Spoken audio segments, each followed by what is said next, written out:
I'm Pete Bamforth. I'm one of the coaches. That's Pete Logan, chief coach. And this is the pilot exam revision. We're doing Air Law for the first session. And so I'm just going to dive in and please flag up if you can't hear or if there's anything you're not getting. Right, sources for this information include the standardized rules for the air navigation order. Basically, they're the rather dry forms of the information, just for completeness. The actual real sources that have been used have been the, there we go. The main documents that have been used have been the Skyway Code, which you can obtain from the Civil Aviation Authority's website. So if you just search for that, then you should be able to find it quite easily. And that is a really good source of information. It's very well laid out and it's quite readable. So if you're buffing up for your Air Law, I suggest you download a copy of that. And that's available as a PDF. I've also accessed the easy access rules for the standardized European rules of the air. So they refer to changes that come in 2015. And so when you're searching for information on pilot exam revision, you're probably going to find lots of documents online from lots of clubs. Some of that information is out of date, and you're going to need to be aware of what is current and what isn't. To be fair, I have actually copied a lot of the slides from other presentations to actually make this. So, there are a lot of slides, there's a lot of information, but I can fairly confidently say that this is fairly correct and current. So just be aware that there is a lot of information out there that might not be quite as current. Right, there are 3 document channels coming from Civil Aviation Authority. We've got aeronautical information publications. So I think the Skyways Code is probably an example of one of those documents. We've got NOTAMs. So if you want to fly midweek, then you will probably want to put out a NOTAM, a notice to airmen, so that jet pilots flying down Wensleydale are going to be aware that you're going to be there. You're also going to want to read NOTAMs, and we'll come to that in a moment, so that you know what's going on in the area. So we'll come back to that in a moment. Another thing that you're going to be accessing is an example of an aeronautical information circular would be updates to your air maps, your air charts. So we'll have some examples of those air charts later. But those are the 3 main channels of information from the Civil Aviation Authority. We have, right, so NOTAMs. The formal source of information for NOTAMs is this first, now I need to wave the cursor over it, is this URL here, for which we have a nice login available here that the BHPA provides. Now that information is not exactly nicely formatted. And so what lots of people do use is a nice graphical, oh dear, I've lost the cursor again, a graphical form of which shows everything on a map. And you can search by area, and you can find out, and by time slot, and find out, I keep losing the cursor. And that's much easier to use. It's not official though, and it's not guaranteed to be up to date. So, you know, whose head do you think it's going to be on if you use this second information source and it's wrong? Stevens. Yeah, Stevens. Yeah, that's right. Blame Stevens. You're teaching. Oh, I have just right. I didn't want to do that.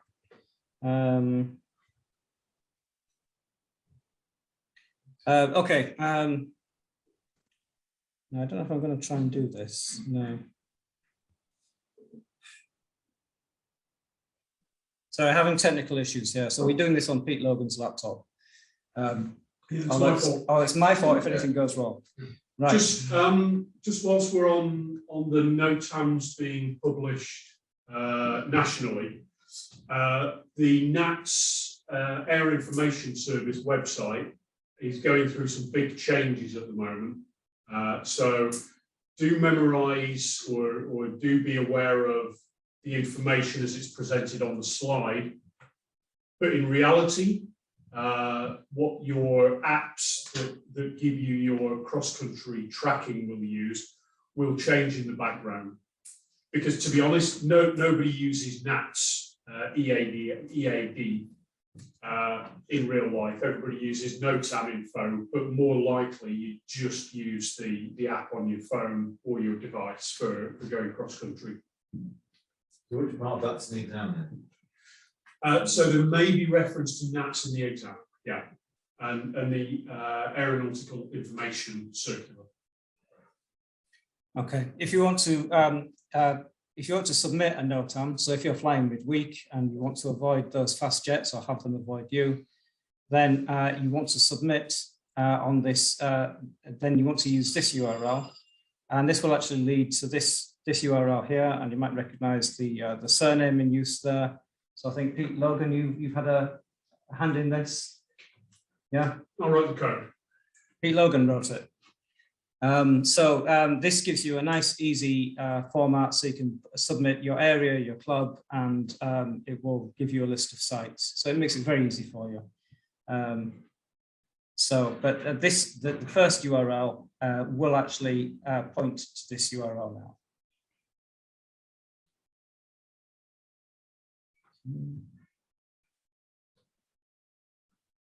Try the space bar. Air charts, right.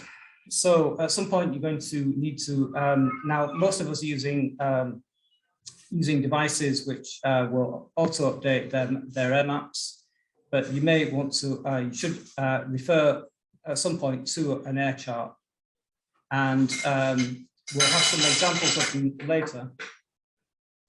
The air charts are published every 1 to 2 years, and then in the intervening periods, then you're relying on changes that are actually published on this website. And those changes are published in advance so that you can mark up your maps and you'll know when upcoming changes are going to come into effect. There are 2 scales of map. There's 1 to 500,000 and 1 to 250,000, also known as half mil and quarter mil charts. So, but you need to occasionally plug in and make sure that your electronic maps are up to date too.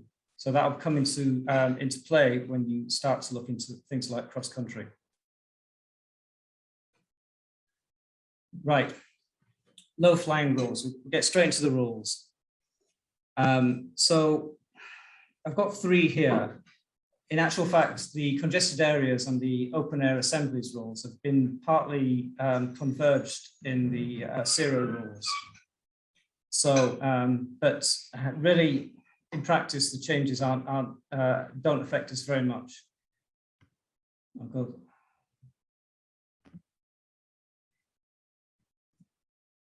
Okay, the 500-foot rule basically says, let me see, there we go. 500-foot rule. That's the slightly less readable form. The key components of that. So you shouldn't go below 500 foot, except when taking off, landing, or because we're gliders, we're permitted to flow below 500 feet when we are hill soaring. So diagrammatically. I think the old rule made more mention of person, vessel, vehicle, or structure. Basically, you need to stay 500 foot above the highest obstacle within 500 feet of you. So normally, because we're gliders, we don't really come into conflict with that. Possible exception. Say you're on a cross country and you get low. Has everyone heard of a low save? Yeah. So a low save is when you get low, but you manage to find a thermal low down. So if you're under 500 foot, then you're not strictly hill soaring, taking off or landing, but that is a possible place where you could be technically in breach of the law. In that situation, and somebody were to ring up the Civil Aviation Authority and coach back through the DHPA and then find out who it was, would you be insured? I don't think so. Right. But in practice, though, would people be more likely to object if you were actually landing near them, or if you were successfully managed to get away again? I think because we have a very low impact. No, I just thought it was just a legal technicality. That's all. I'm maybe being a little bit pedantic by pointing that out, but that's Well, but that's the rule. That's the law. And law is pedantic, isn't it? really, It yes. has to be, yeah. Congested areas and open air assemblies. Now that is a slightly less readable form. So here's the diagram. An aircraft should not fly over a congested area or an open air assembly below a height which would enable it to land clear of that area or below 1,000 feet above the highest fixed object within 600 meters horizontal radius, whichever is higher. So basically, the diagram, I think, shows it better. Whichever is higher, you need to be 1,000 foot above the nearest, the highest obstacle in 600 meters, or you need to be able to land clear, whichever is the height you need to be at to land, whichever is higher. Yeah. Now, CIRA doesn't actually specify what is a congested area, which I think the old regulations did. So generally, they would be regarded as residential, industrial, commercial, or recreational. But it doesn't strictly define that. Now, the congested area rule is essentially converged with the open air assemblies rule. So an aircraft shall not take off or land within 1,000 meters of an organized open air assembly of more than 1,000 people, except by permission from the Civil Aviation Authority and with permission from the organizers of the assembly. Right, we'll have some examples of that later.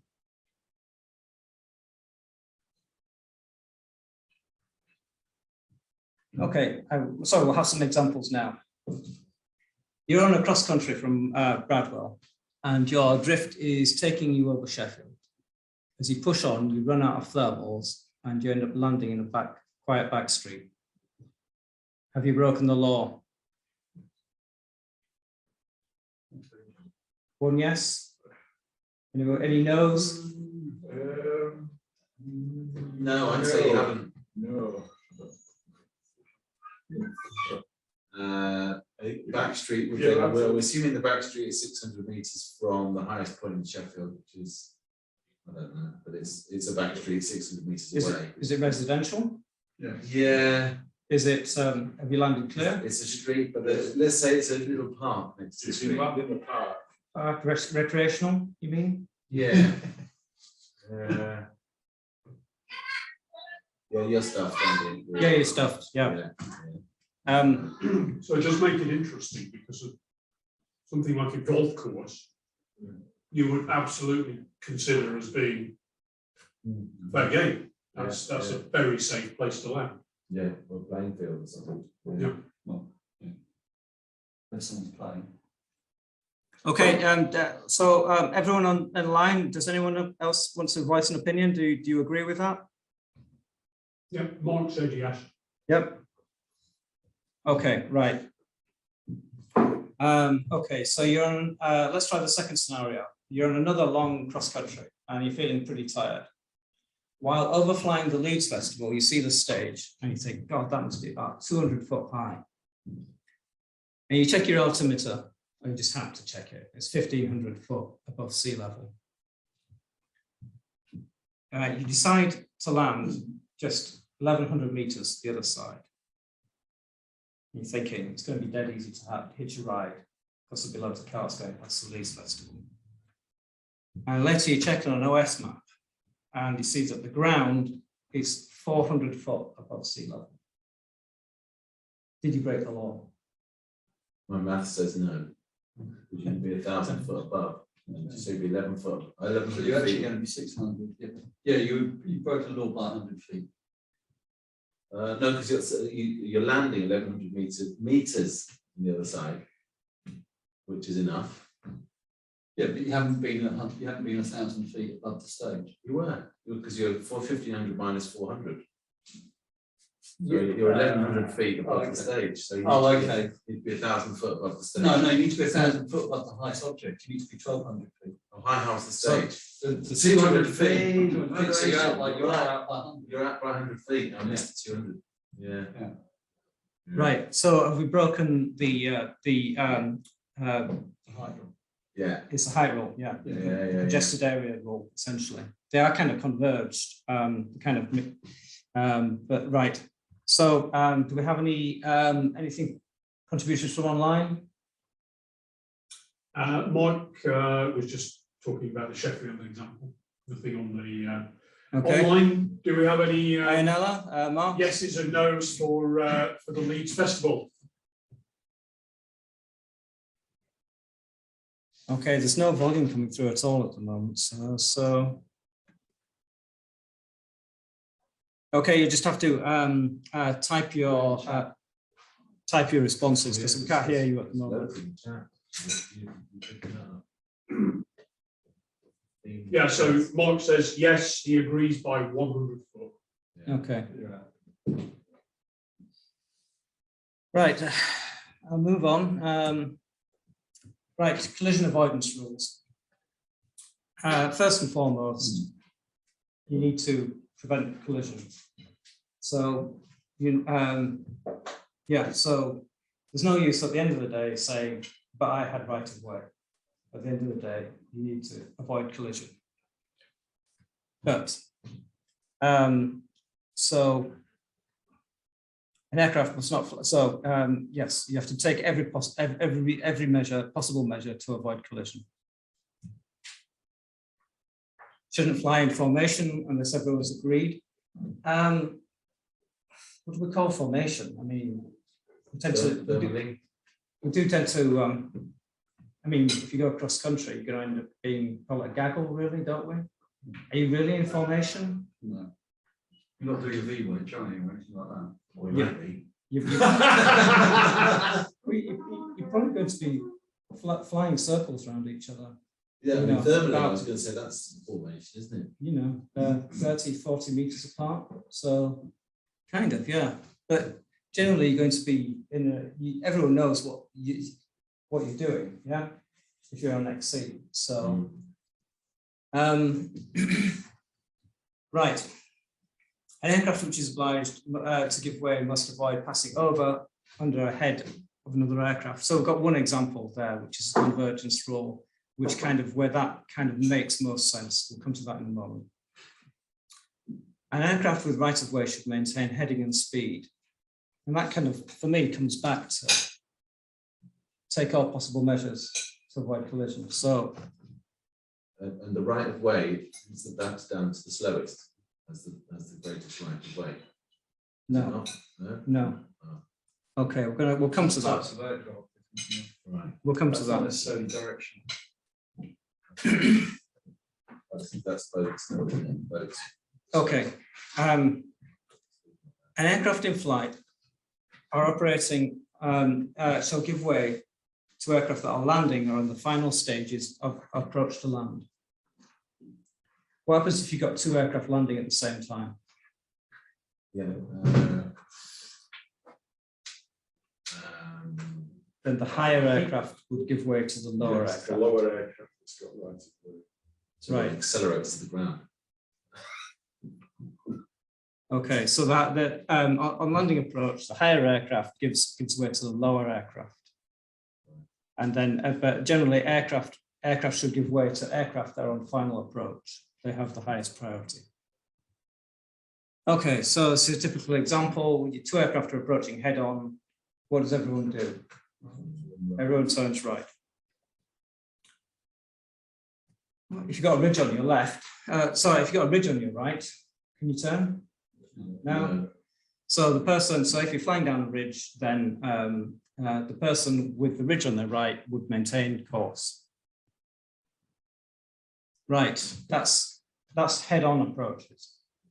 Now convergence, there is another hierarchy, another priority here. So it's basically based around how much authority each of these aircraft has to control their direction and their altitude.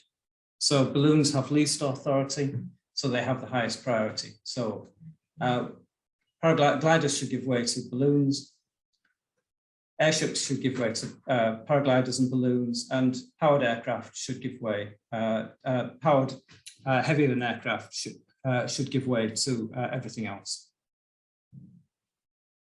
And that applies to converging, remember. Right, if you've got two aircraft of the same class and they're approaching and they're converging, not head-on, converging, then the one on the right has the right of way. On the right, in the right. So we go back to this rule back here.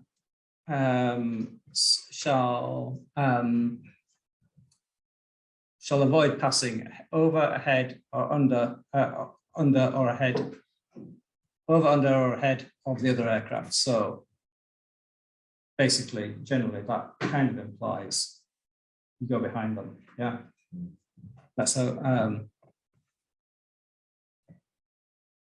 Right. So there's a rule of thumb that you can generally apply to all of these rules. On the right is in the right, but that's just a general guide. And this is another former example of it.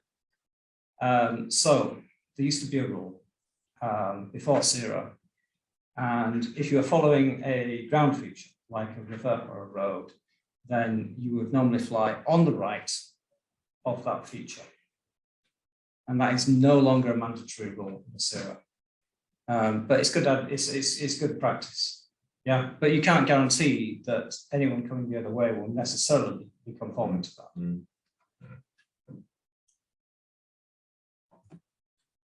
Okay, overtaking.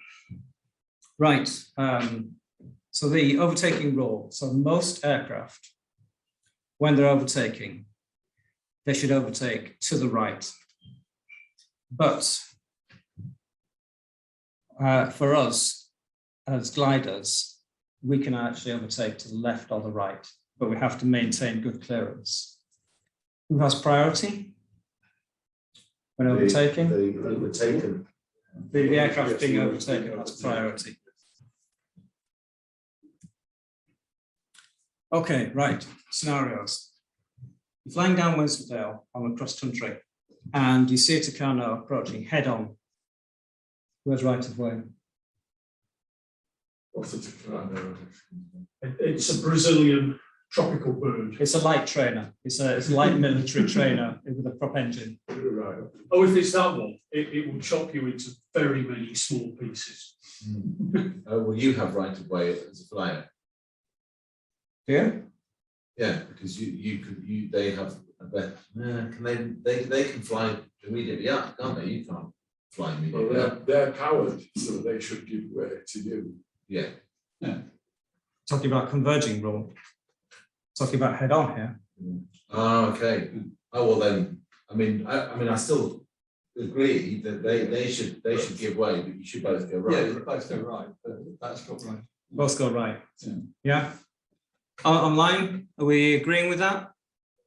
Both go right. Both go left. Any suggestions? Go left. So Mark says you, but I wouldn't risk it. Darren says yep. Right. Okay. Mark says yep, right, as soon as possible. Yeah, both turn right. I did read an article that had an interview with a military pilot. Basically, the main problem with a fast jet or even a light trainer, I guess, flying along the valley is visibility, being able to see you.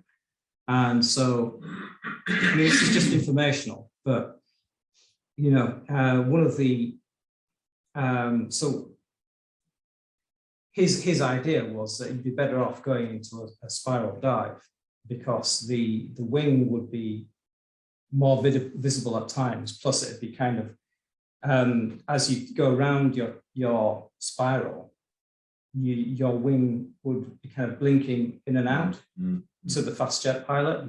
And of course, they love pulling positive G, so they can just pull back on the stick, and having the power, they can easily do that.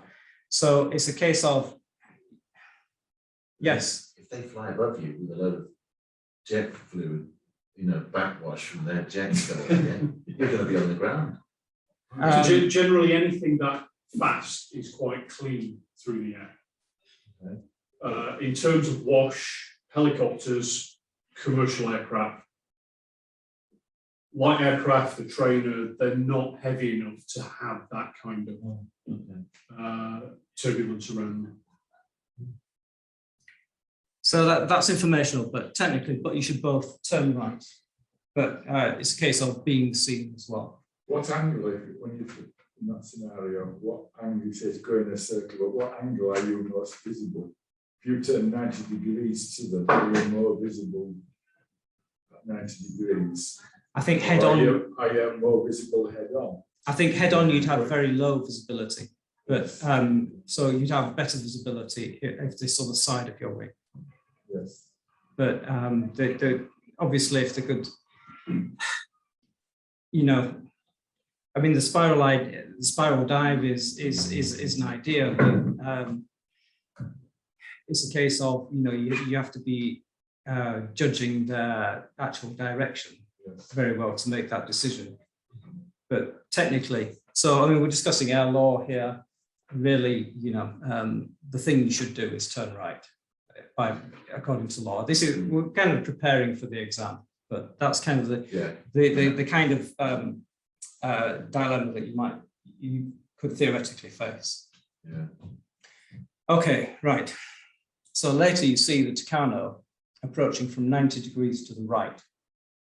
You've done the head-on pass and you survived that. And now the same plane as you know, come back, and it's coming from a 90 degrees to the right. Who's got right of way? They have. You did the right. They're on the right. You're on their right. Converging on the right, in the right. Yeah, they're on the right, so they're the right way. Except Except that they've got plans. What I'm saying that they do. so for the converging rule, priority wins.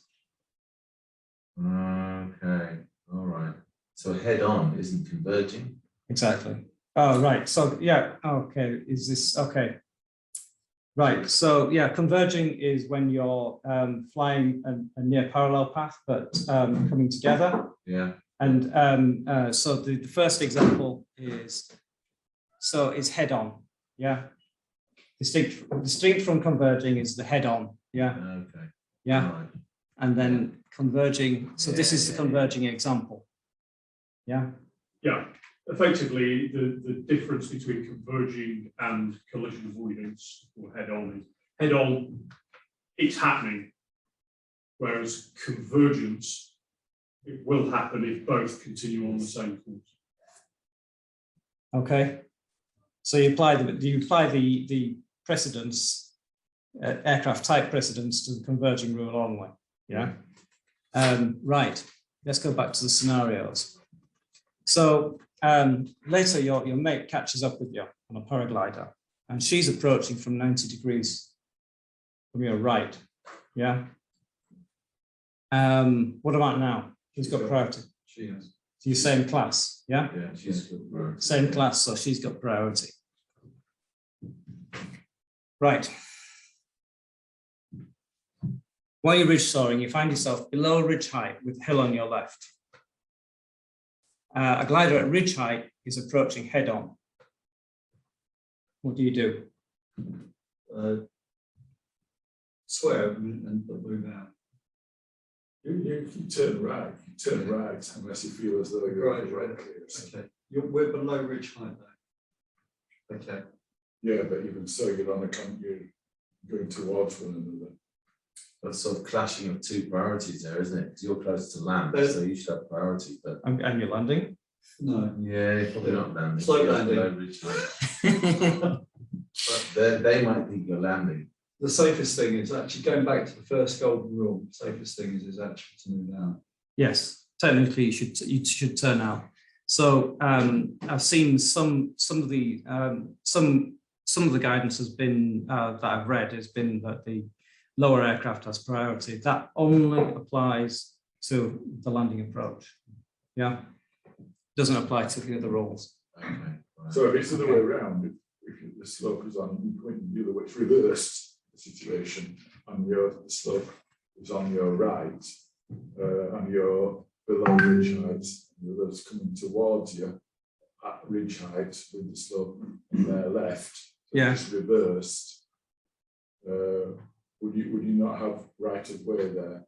Yes, you would, because you've got the hill on your You right. would have right of way, but then Yeah. the higher glider's got to be very circumspect, because if you're moving out, there could be a tendency of that higher glider losing height, and then you'd be in a nasty situation. So they should. So if anything, what they should do is if you think about it, either try and gain height, if there's going to be height there, or turn around. What about etiquette? I mean, okay, so we'll kind of discuss what the rule is. So, I mean, a really good way to sort this one out is to go along to Montserrat when you've got kind of 15 hours plus and start flying up and down there, because that will really crystallize it for you. So, you know, it's a site where you've got very varying abilities, very varying levels of knowledge of air law, and where you'll almost certainly find yourself scratching above rocks, and in this very dilemma. So, you know, if you've got loads of height, what would etiquette say? You know, if you've got right of way, but you've got loads of height. Yeah, I mean, well, I'll come on to another nuance of this in a moment. But you know, if you've got loads of height, you know, is it any problem to kind of like just, you know, give them enough space, you know? But having said that, right, let's come on to this last one. I mean, think about etiquette like this. If your glider that is one glider height above the other one, and you're in light or failing ridge lift, you've still got 100, 200, maybe 300 meters more travel than the other glider has, than the glider below. And that 200 to 300 meters is a lot of options.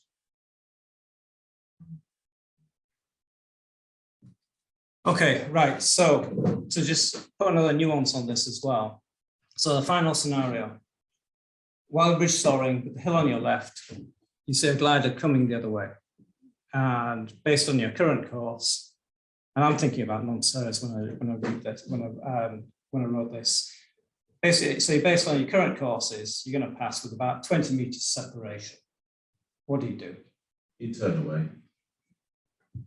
Yeah, I mean, 20 meters, you know, we've all flown closer than that to each other, but still, it's still too dicey. Anyone else? Stay course. I'm sorry? The hill's on my left. Yeah, okay. You're going to pass with 20 minutes separation. It doesn't tell you which side the other glider's on, but I just. He's coming straight down. No, it's not. No, you basically can't course. You'll pass within 20 meters. It says that you both think you're going to pass within 20 meters. Stay the course. Or you could turn. I mean, on later bridges when you just right, yeah.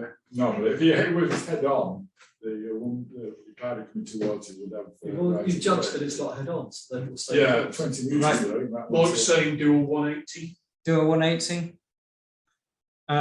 Right, Ianella, there was another one as well. Is anyone else? Just anywhere. Because I really want feedback on this one. Well, I think what I would do in that situation, I'd pull out to make the distance, turn right to make the distance larger. Maybe say 30 meters. Move that slightly Yeah, away. make a slightly bigger, so it was about 30 meters rather than 20. Yeah. So turn right. But it doesn't say which way the glider is. It's coming the other way. But they've got the ridge on their right. They've got the ridge on the right. So they've got if you're going head on, they would have right of way and you would turn right. Yeah. Here, it's just slightly Yeah. askew, so you kept your Yeah. course, You'd you'd move pass, out, but move it'd out. be close. Okay, so So- you still carry on the course of degree, so it's move out but carry on. Okay, this scenario is deliberately ambiguous. It's to make you think about it. So the first point to make is that these are anti-collision rules. So if you're not actually at risk of collision, then you don't need to change course. But it does say don't fly so close to another aircraft as to create a risk of collision. And there are days when you probably wouldn't want to fly as close as 20 meters. You know, so what this doesn't, the scenario doesn't say how close the bridge is, what height you are above or in relation to it.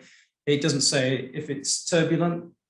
That could be another factor. If you're getting thrown around a lot, you might want a bigger separation. It doesn't mention all of these things, and they're all factors. But so there may be some scenarios under which 20 meters wouldn't be enough. Yeah, you might want to give it a bit more. But that's two wing widths, isn't it? That's two wingspans. So, you know, on a lot of days that'd be just fine. Yeah. At the end of the day, these are anti-collision rules. Okay. What's the answer then? The answer is it can depend on the scenario. It can be, yeah, it's deliberately ambiguous. Right, It's just to make people think about it. There's no answer. It's just it depends. So the style of exam is generally a tick box, select this, that, or the other, or put the words in the right place.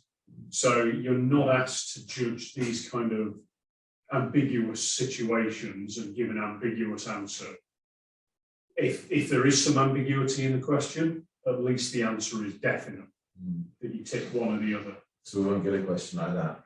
No. But you need to be aware of the fact that during a flying day, 20 meters separation might not be enough. Yes, this is a real world question as Yeah. opposed to an exam question. Yeah. No, it's very good. Okay, altimeter settings.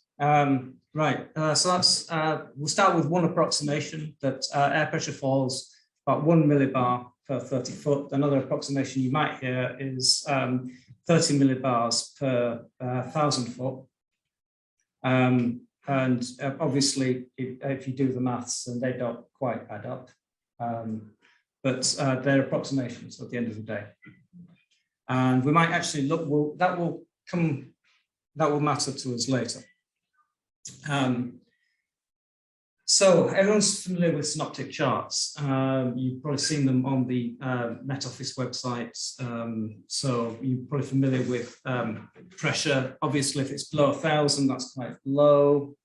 If it's 1,030, then it's probably quite high pressure. We use a nominal standard pressure, which is 1,013.2 at sea level.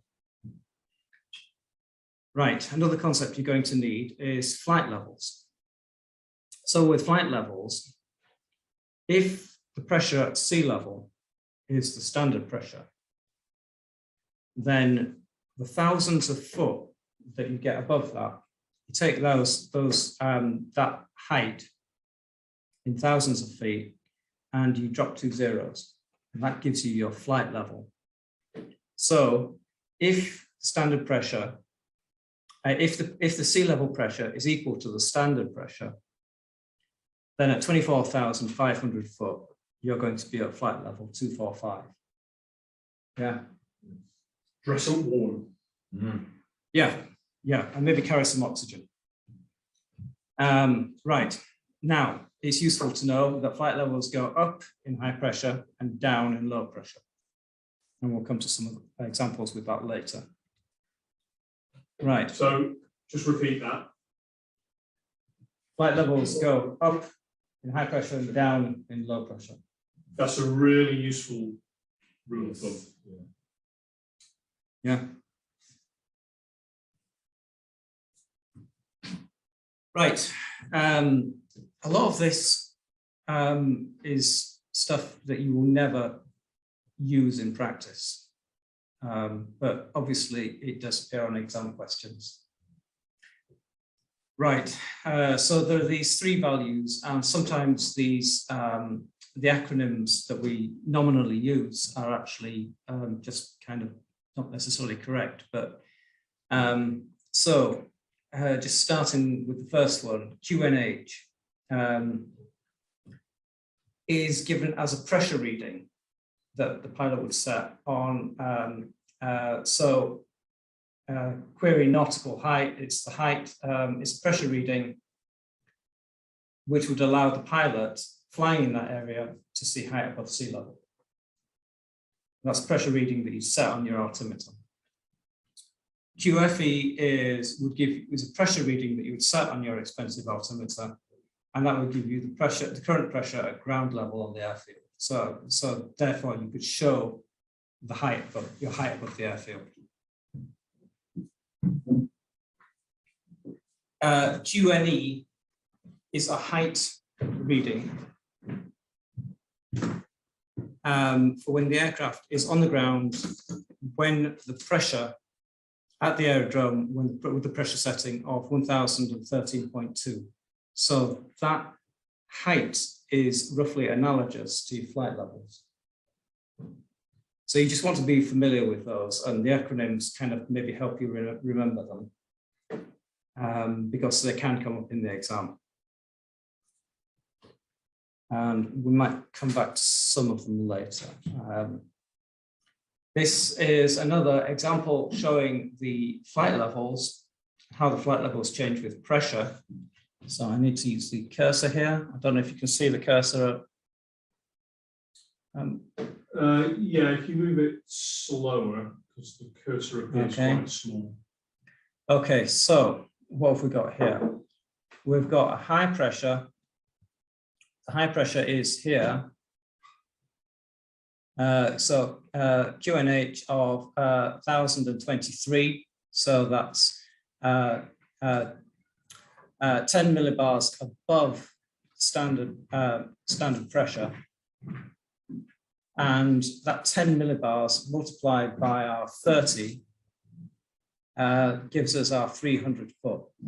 So that's where that approximation comes in. And here we've got an example that goes the other way, where our QNH is 1003, and we lose 1000 foot on our flight level. Okay, right. Oops.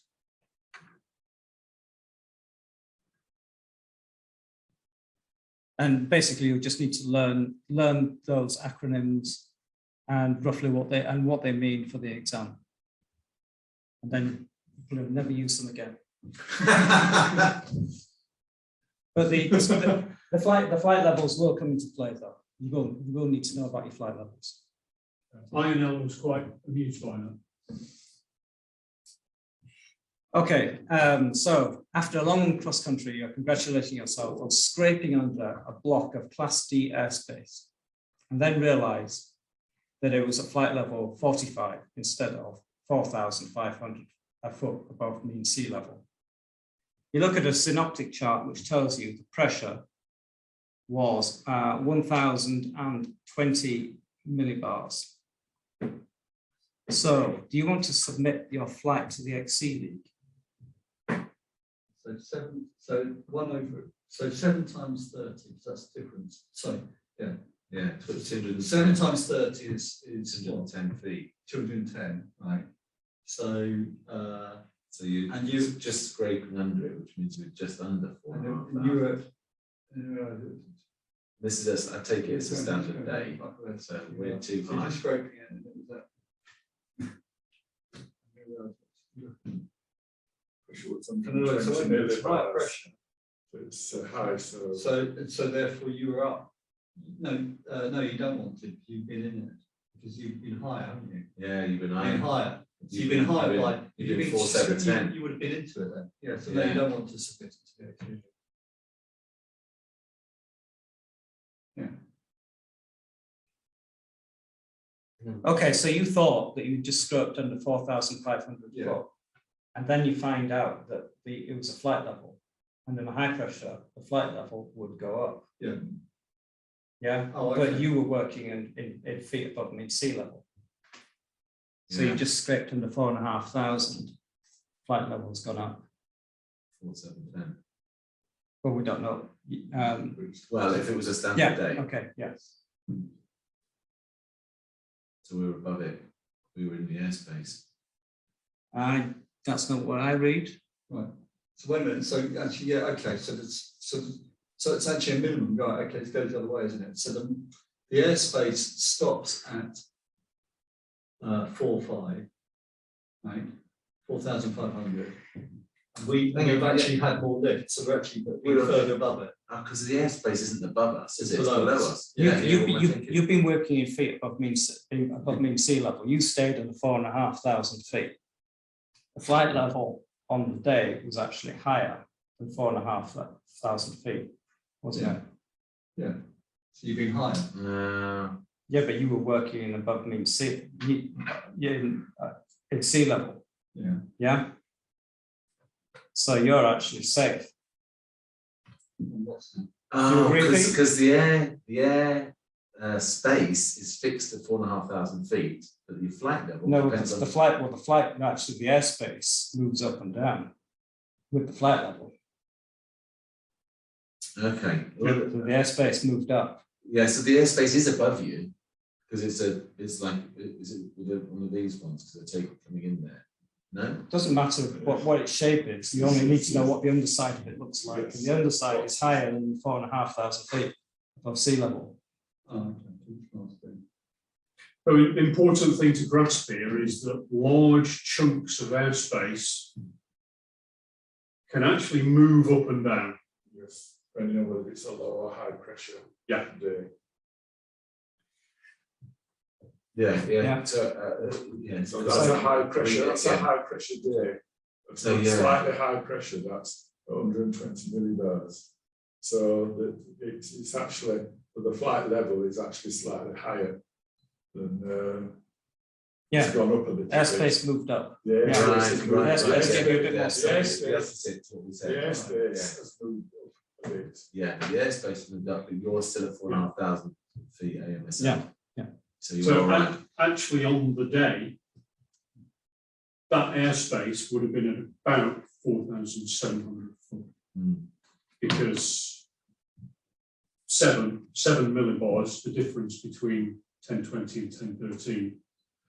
7 times 30 foot is 210, knock off a bit for the 0.2. Yeah.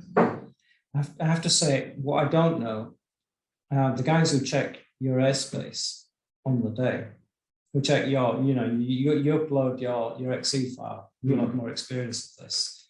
Are they looking at the flight levels, or are they just kind of approximating it to the nearest to what it would be at standard pressure? That's a good point.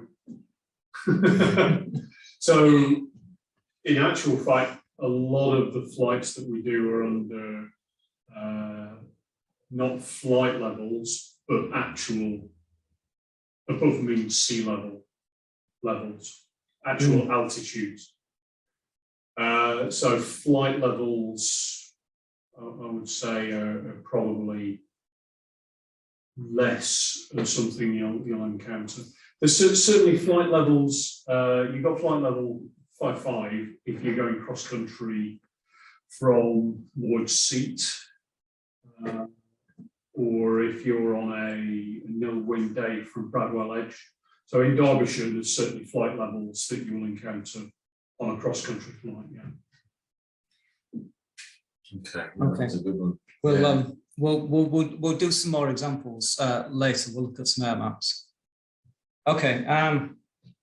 Right. Next scenario: with 5 years' experience under your belt, you're cruising your NC glider up and down the ridge, quite a narrow lift band, and you find yourself stuck behind a really slow glider, probably me. Do you call to him to speed up? Tell him to get out of the way, overtake left or overtake right? we don't know which side the ridge is on, Yeah, when no, we're, no, yeah. taking, do we?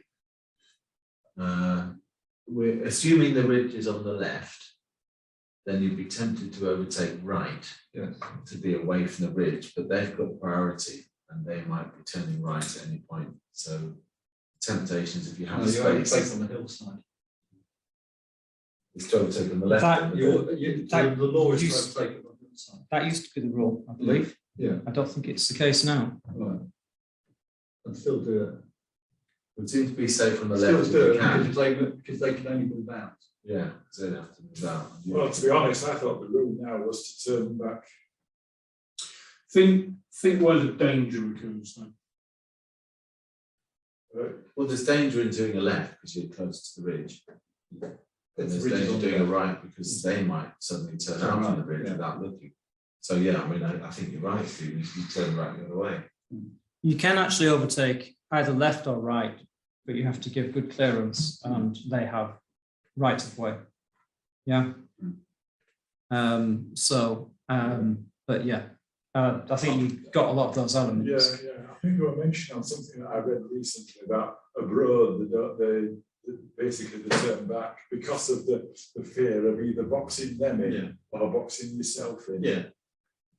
Hmm. You know, as Yeah, you all balance, you come yeah. to a situation where you're actually boxed in, you've got the hill on your right, say, and you can't then get back off because you haven't overtaken the glider, you've boxed yourself in, or the other way around, you've boxed them in.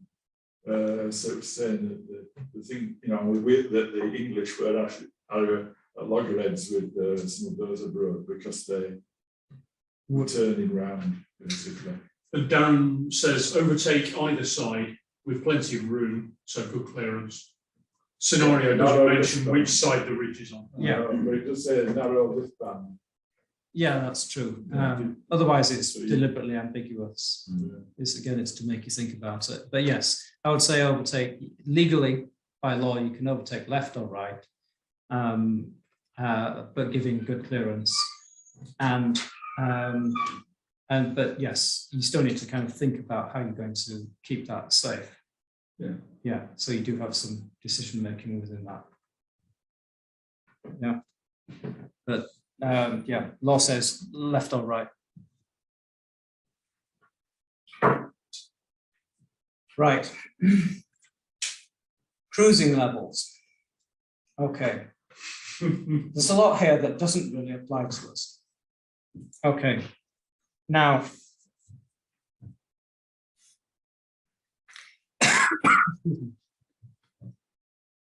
this is really for powered aircraft which can maintain a particular altitude. And this is just a way of keeping people who are flying in different directions in open airspace from having head-on collisions by separating them out, by stratifying them according to height. So there used to be this, so if you do some research online and you might come across something called the quadrantal rule, which is now defunct. And it's been replaced by the semicircular rule. And that basically says that, and it depends on whether you're flying under instrument flight rules, right? I haven't covered this quite yet. So is everyone familiar with instrument flight rules and visual flight rules?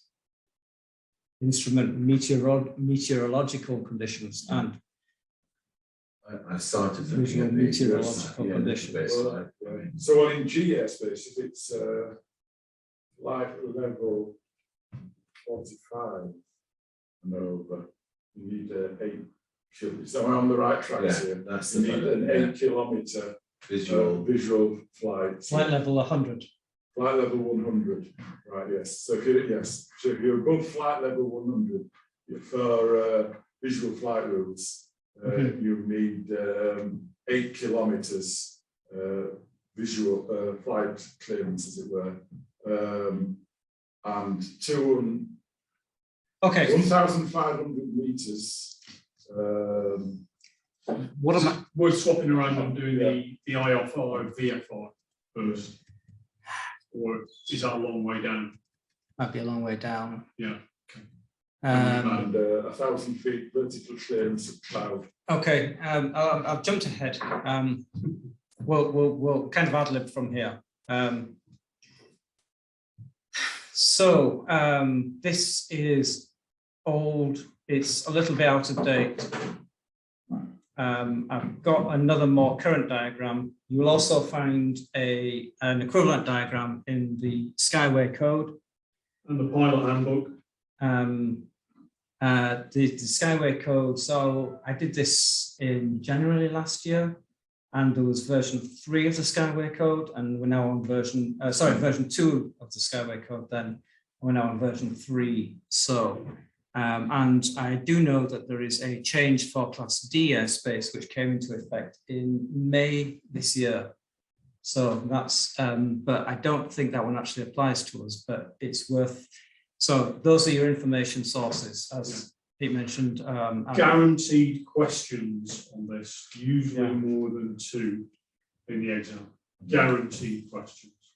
So now know these classifications and what it means for IFR and VFR. I've got a more digestible form, but I won't come on to that yet. First, I think we maybe need to explain terms. And I think it might be easiest if we point to some diagrams. So any of these diagrams will do, really. So from our perspective, we used to be able to switch between visual flight rules and instrument flight rules at will, as it were. And basically it was a case of, so if you were thermaling up and you were clear of cloud, and then suddenly you got to within 1,000 foot of the cloud, as here, then you would essentially just automatically switch to IFR. So you'd be in instrument meteorological conditions because you'd be close to cloud, and you would fly on instrument flight rules. We can no longer fly under instrument flight rules. And there are two reasons. First of all, we don't actually have a qualification that we can take that allows us, that gives us an instrument rating. That's the first thing. And the second thing is we are not in touch with air traffic control. And that's something that is mentioned in some of the documents I've mentioned. So essentially, that means that the top half of this diagram, well, we've got this IFR, yeah, is all out. We're down here. So Class A airspace, VFR is not even permitted, so that's out.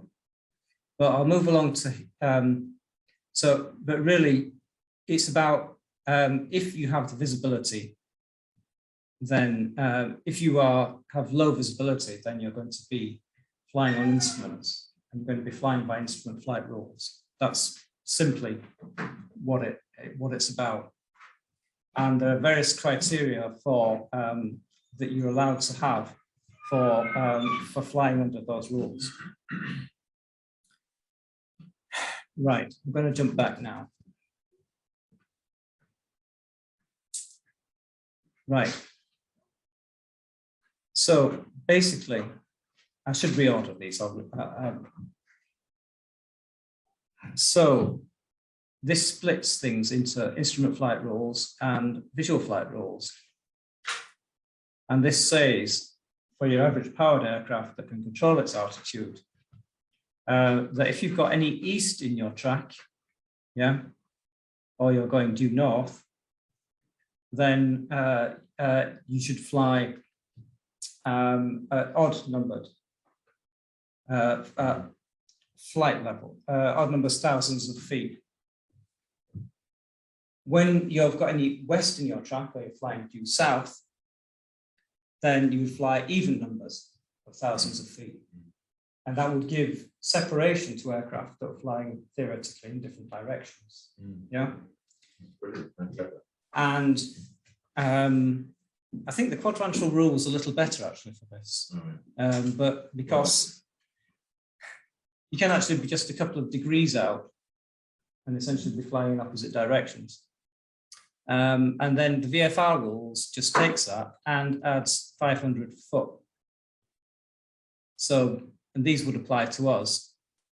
So if you've got east in your track, 1,500 foot, 3,500 foot, that's where you'd be flying at.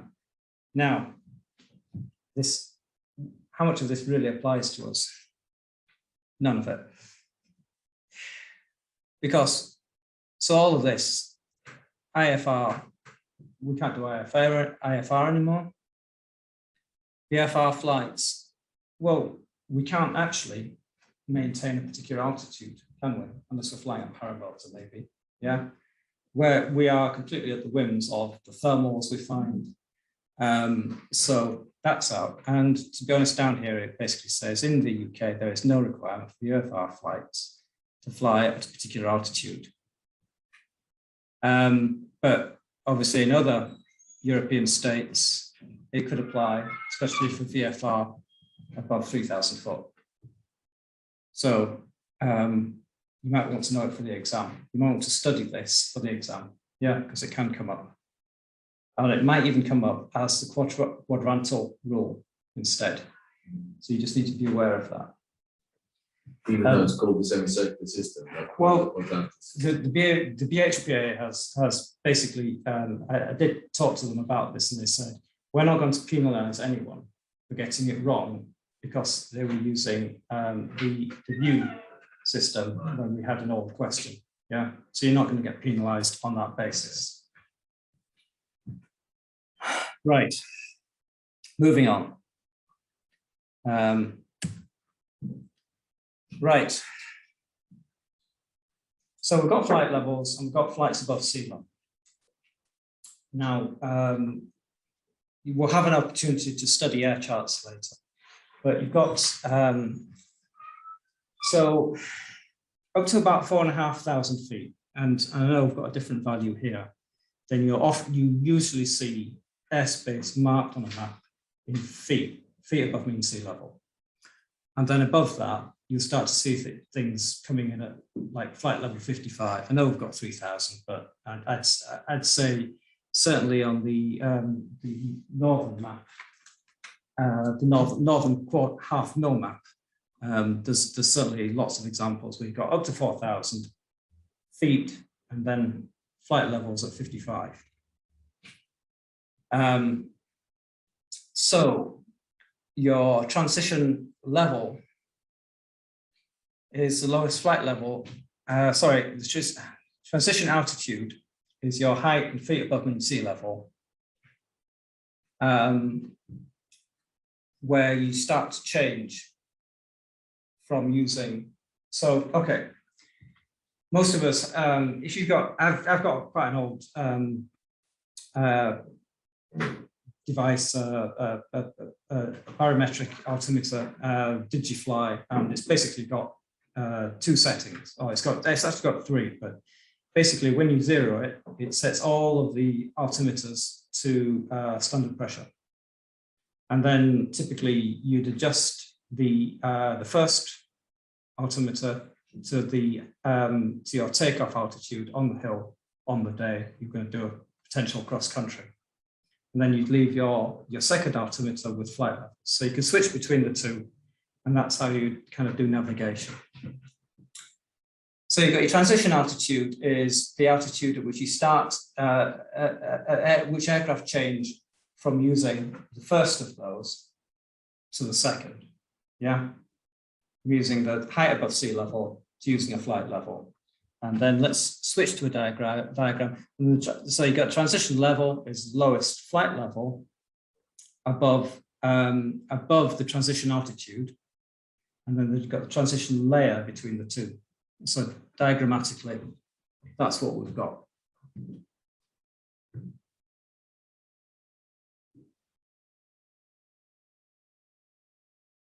Okay.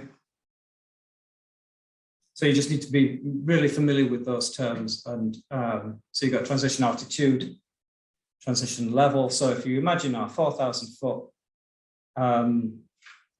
is going to be, is probably our transition altitude. And then your transition level will probably be what, 5,000 foot. Yeah, and then so above that you'd be switching to use your second alternative, which would be based on standard pressure and would use flight levels. This doesn't really affect us much in practice, but the world is split up into flight information regions.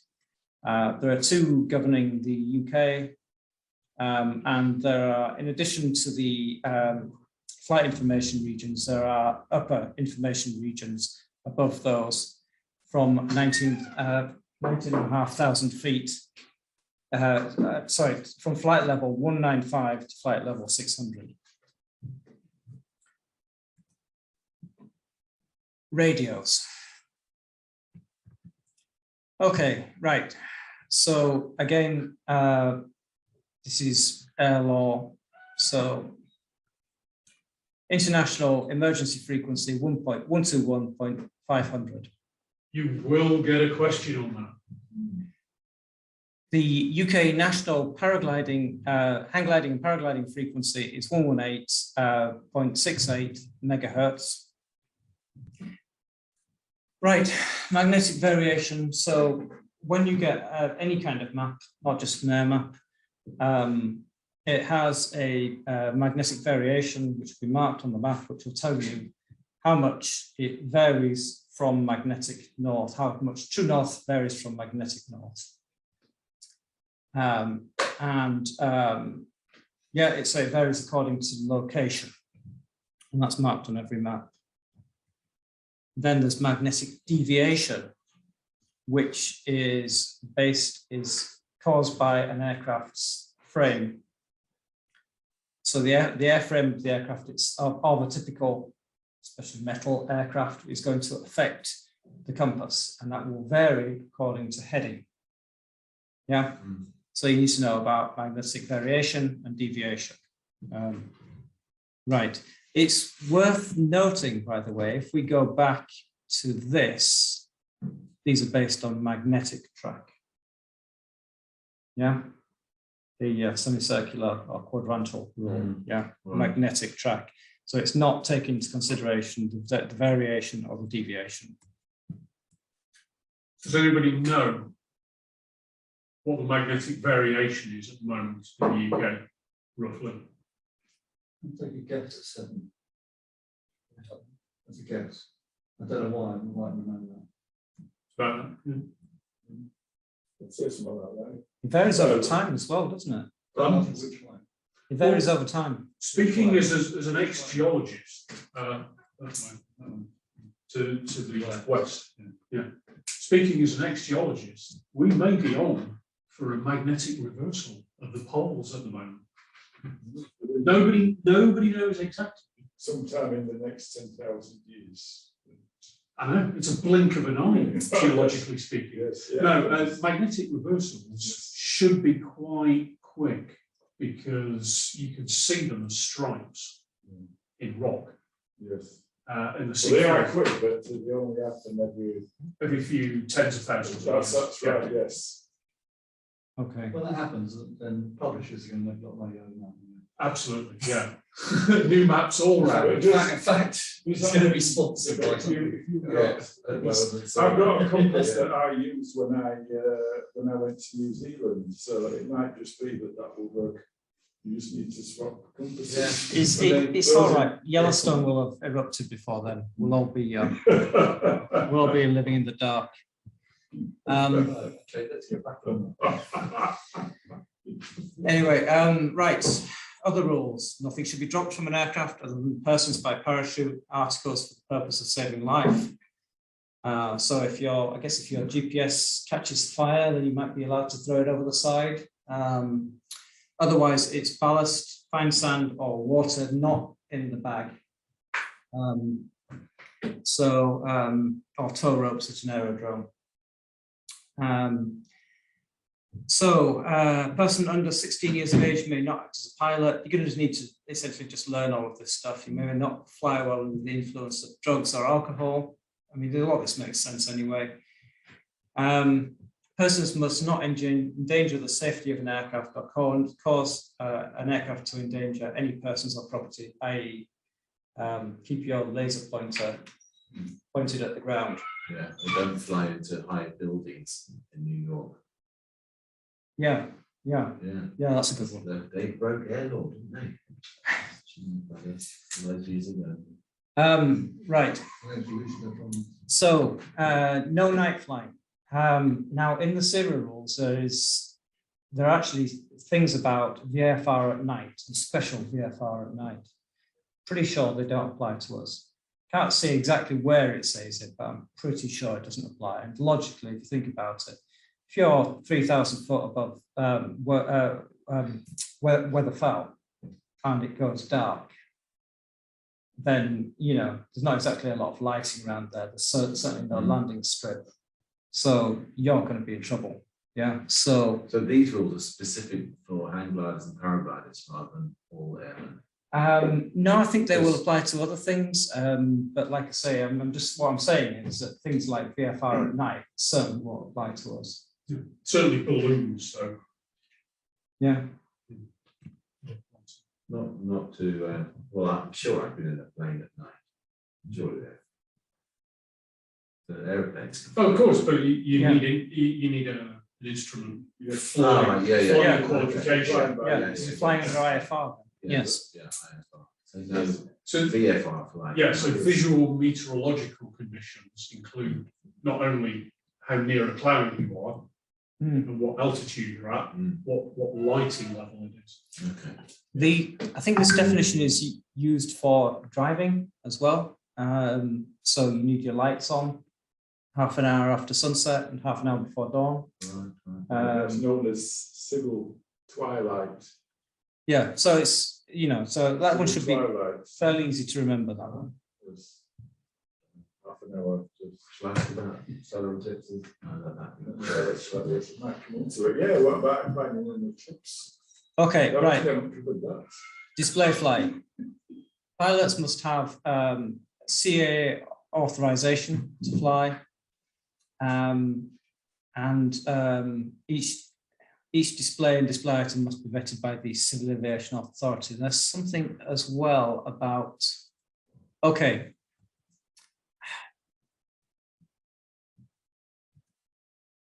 You also need permission from the organisers. I think that refers, is that the congested area rule that comes under?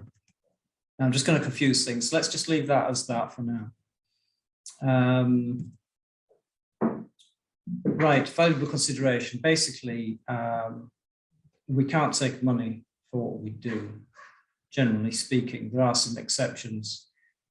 Competition costs, direct display costs. I'm not sure about this one, costs on behalf of the pilot's employer. This one certainly won't apply, I don't think, to anyone here. So if you got, some people do actually have a tandem rating. I think, so Marek, for instance, has a tandem, he's got the tandem rating. He's got to do 10 flights a year on the tandem to maintain that rating. He still can't take money to fly people in the air. You have to have an instructor rating. So Dean has that. You know, he's got his tandem rating, so he can do that. Yeah. But Problem flies for DD. generally speaking, you can't. His mate Rob, he does the tandem flights. Sorry? And his mate Rob, he Yeah. does the tandem flights. Yeah, so you know they're rated for that. They're qualified instructors, and you need that to be able to take any money for flying. So that's valuable consideration.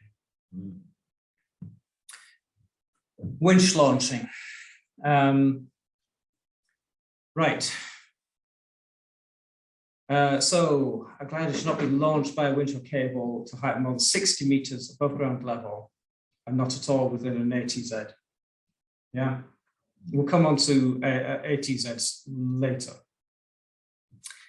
What's static kiting? I suppose it's being held in the air on a rope. If you tie a rope to a tree and you tie the other end to your harness, yeah, Yeah. and then wait for the wind to blow you aloft, that's static kiting, and that's illegal. Oh. Right. It's illegal because it's really bloody Really dangerous. Well, it's inherently unstable. To be honest, any kind of towing is inherently unstable, but at least there are mitigating factors when you do it from a proper winch. So if you go down to Airways Airsports down in Derbyshire, they've got a static winch that's different to static kiting. And so they've got a payout winch. Yeah, so that's basically a trailer on the back of a car, and it's got its own motor. So they've got a long rope, and that motor is pulling that rope in, and you're on the other end of it. You have a weak link. They have the ability, if they need to guillotine that line. So they can sever that. They can let off the power. They can pay out the line so that you can recover in the event that you're departing. I kind of go into technicalities of winch launching, but it's something you might want to consider. So if you go to Airways Airsports, and they can take you up higher than 60 meters, for sure. But some places it's higher than 2,000 foot above ground level. You're going to need to be aware of winch launching operations because you might be flying near to them. So Long Wind, Bradwell, if you fly these places, there are winch launching operations in the vicinity, and you're going to need to be aware of them.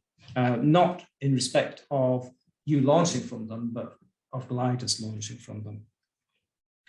So they give that as 60 meters altitude and 2,000 feet. Yeah. What's that about? Just to catch you out. Work it out. 180 feet. Why don't they put it in feet? That's all, isn't it? Yeah, so it's always mixed into a lot of mixed But I measures. I thought the rule was altitude is feet, distance is meters, and then you know the difference when somebody's shouting numbers at you. So there's probably a transition altitude. So everything when you erect something and measure something from the ground is in meters, but everything for airspace and at that kind of height where you would sensibly be flying is in feet. Because we've got to agree with the Americans on this and every other country that's now set up and bought instruments and signage and documentation for feet. You're right though. Air maps are in feet internationally. So I was in Poland and I saw an air map, and what's that in? Stoop feet. Right. So I was quite surprised myself. But. Right. Okay. This is not the easiest way to remember, I think. So what I've tried to do is kind of do it by exception. So I'm going to need to use the cursor here. Airspace classifications. So we've got the type of airspace here. Oh, damn it. There we go. Type of airspace.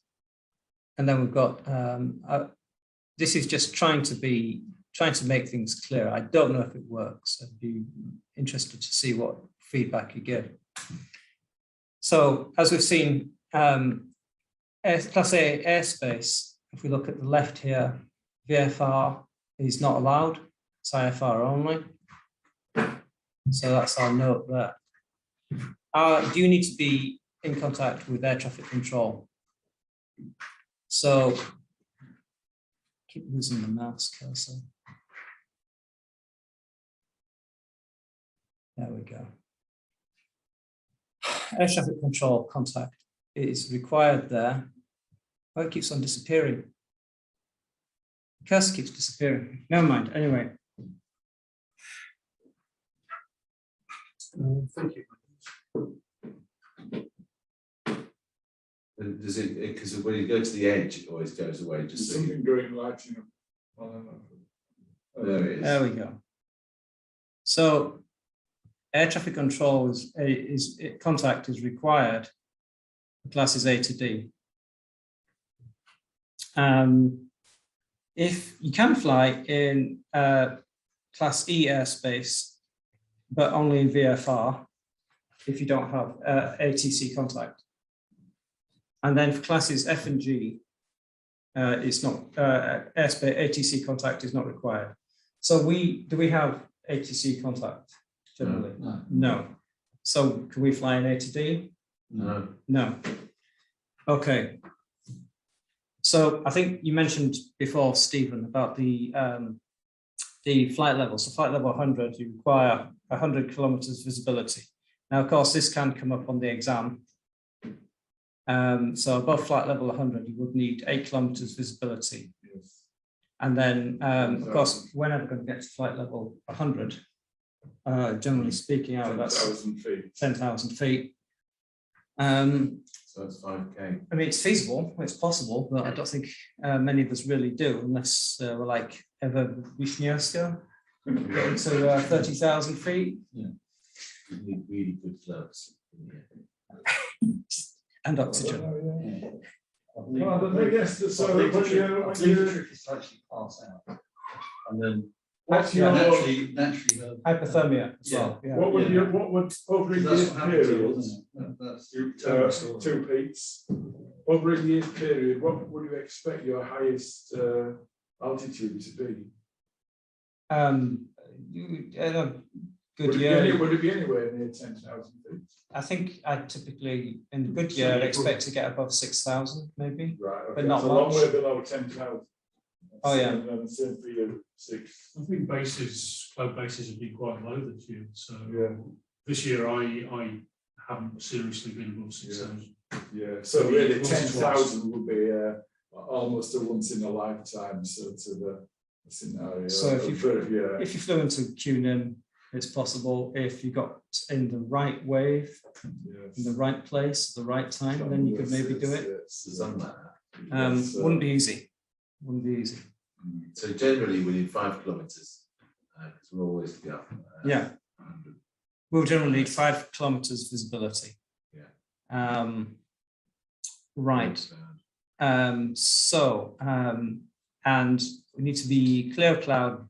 So in VFR above 3,000 feet, we need 1,500 meters horizontal clearance from cloud and 1,000 foot vertically from cloud. Yeah.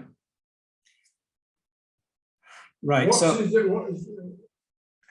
difference between flight visibility and you need 8 kilometers flight visibility, don't you? so And if you this, need 1,500 meters. so the difference between being clear of cloud by a particular distance and how far you can see. So something like haze would govern how far you could see. So typically in a high pressure, you'd have lots of haze. Yeah. Right, okay. Yeah, I've rarely seen it so strong that you couldn't. Really, it doesn't affect us very much in practice. Yeah. Yeah. I mean, the fact is, on a cross country, very, very strong high pressures, you could lose sight of your of other pilots after 3 kilometers. Yes. And that's the kind of day we talk. I suppose other factors could include rain. Then would you really be up Yeah. in that? There's actually also, whichever way you want to do it, I'm sure we'll be making the slides Oh, yeah. available.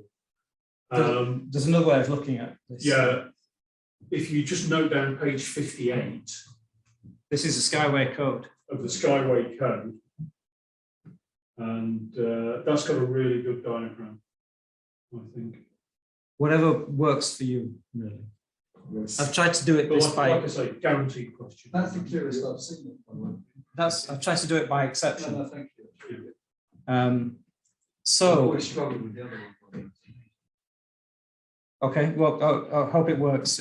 Any errata, let me know. Any problems with that, let me know. So this is one that's come into effect, I think, May this year in Class D airspace, which we can't access anyway. Below 140 knots, you're allowed 5 kilometers visibility. Otherwise, right, so generally most of our flying is going to be in F&G airspace, isn't it? Yeah. And we're going to be relying on this. So below 3,000 foot, we're allowed visibility down to 1,500 meters because we're below 140 knots. Yeah, otherwise it would be 5 kilometers. So Just can I like ask that. a silly question? What do you mean by that's below 140 knots? I don't understand that. That's the speed. Yeah, speed. So we're slow Yeah. flying, so we will always Yeah. be below Right, yeah, 140 it's knots. speed, yeah. So typically it applies to helicopters Right. or light aircraft. So there's going to be, I'm going to run some questions with that later, but look at that. So there's that cutoff. So clear of cloud. So you don't actually have, sorry, I need to use the, so for class F and G below 3,000, you do not need a specific clearance from cloud. You just need to be clear of the cloud, not by a specific distance. Then the moment you get above 3,000 feet, suddenly you're into this area. And suddenly you need that clearance. All right, we'll come back to that. Right, so as pointed out earlier, we can no longer switch between visual flight rules and instrument flight rules at will. And we have to stick with VFR. So what this means is the moment we get above 3,000 foot, then we can't fly to cloud base. Yeah, that's worth noting. Yeah, right. That's the law. Okay, I'm going to move on from that. So nobody's allowed to fly above 3,000 feet. No, Oh, yeah. no. You're not allowed to get to cloud base. You're not allowed to get below. So if 1,500 feet. if cloud base is so if the clouds are nice, so typically you're going to be flying up under a cloud. You're going to be, your thermal is going to be feeding that cloud, and you're going to be trying to get close to it. So if your cloud's at 5,000 foot, yeah, you can fly to 4,000 foot under it. Yeah, and then you've got to leave the thermal. That's the law. Exactly what's happening. Moving on. Types of airspace, right. Right, we've got, should maybe jump ahead. So we've got ATZs, air traffic zones. So that's what this is. Sorry, doing it again. So this is, this thing in the middle here, the dashed line indicates the ATZ. And round, so if it's a small airfield or airport, then there might be an ATZ, there won't be anything else. If it's a major airport, then it's going to have a control zone around it, a CTR. Above that, above the CTR, lost the mouse again. Oops. Oh, it's being stubborn. There we go. It's at the top. Oh, it's disappearing. Why is it doing that? No, bring it further down, there might be some sort of there. Oh, wow. Okay. So the control areas sit above the control zones. Now look at that. That is kind of stepped, and it's worth noting. We'll try and look at a diagram later that shows that stepping on an air map. So the control areas are sit above the control zones. So I'm kind of jumping ahead here, but an ATZ typically goes to 2,000 foot above the aerodrome level. And so the ATZ and the control zone both go to 2,000 foot. And then above that, you get control areas. TMA is a kind of control area. And then you get the airways above that. That's controlled airspace. And then above those, the air routes, which are not controlled. So they'd be probably between countries, yeah. So let's try and find some of that on a map a little bit.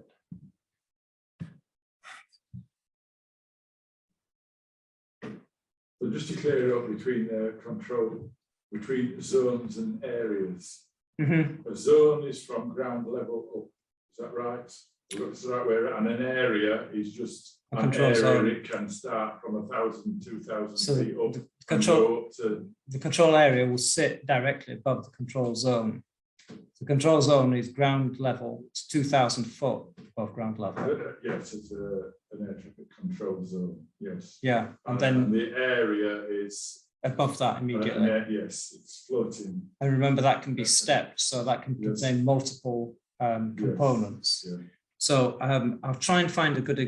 So when you're coming across a zone, you know that it's from ground level. I'm going to jump ahead a little bit, and I'm jumping backwards and forwards. So this shows an ATZ. You can see that it's either 2 nautical miles in radius or 2.5 nautical miles, and that depends on the length of the runway.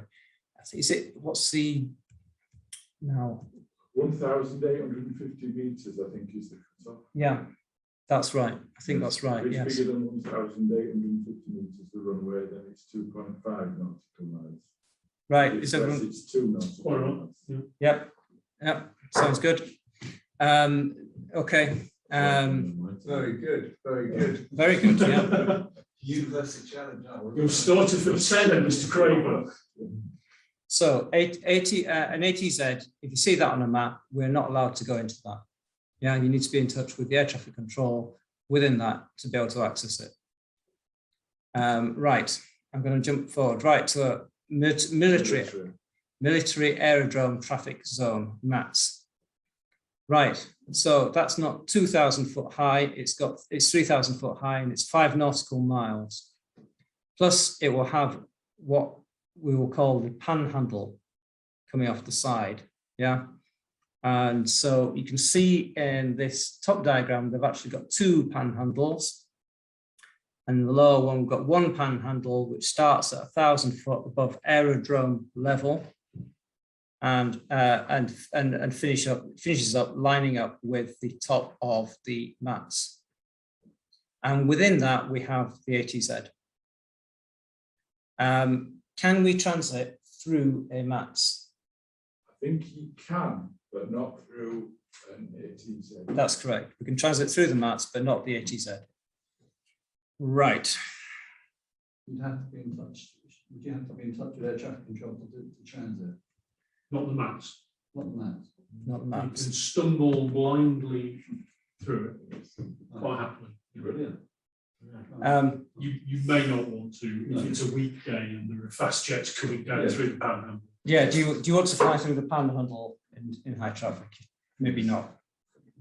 Okay, right. However, in broken Britain, we can't afford any fast jets these days. No, So we don't see that many of them. What's the situation with the 1,000 foot between ground level and the panhandle bottom? Are you is that completely safe and free to fly through? Well, theoretically, yes, it's completely safe.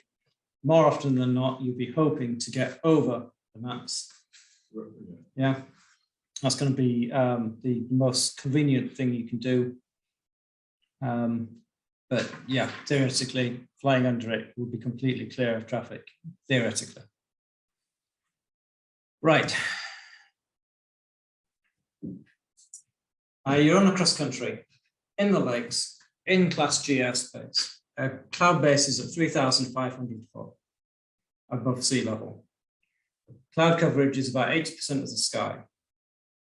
At 1,900 foot, you are climbing fast. At what point do you technically break the law?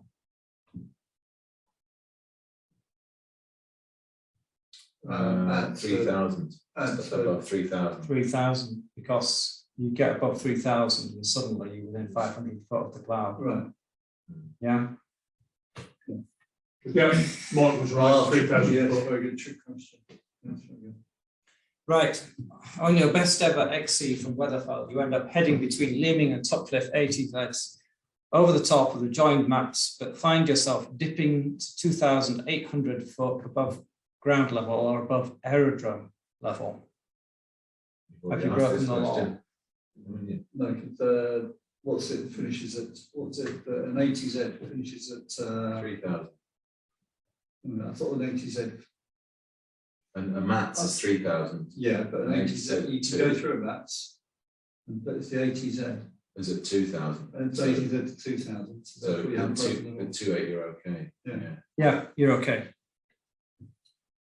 Okay, you're above the ATZ, you're within the maps, but that's okay. In Class G airspace, you are gliding at a ridge at 2,000 foot above sea level. Cloud base is 2,500 foot above sea level. Visibility is about a mile. Are you breaking the law?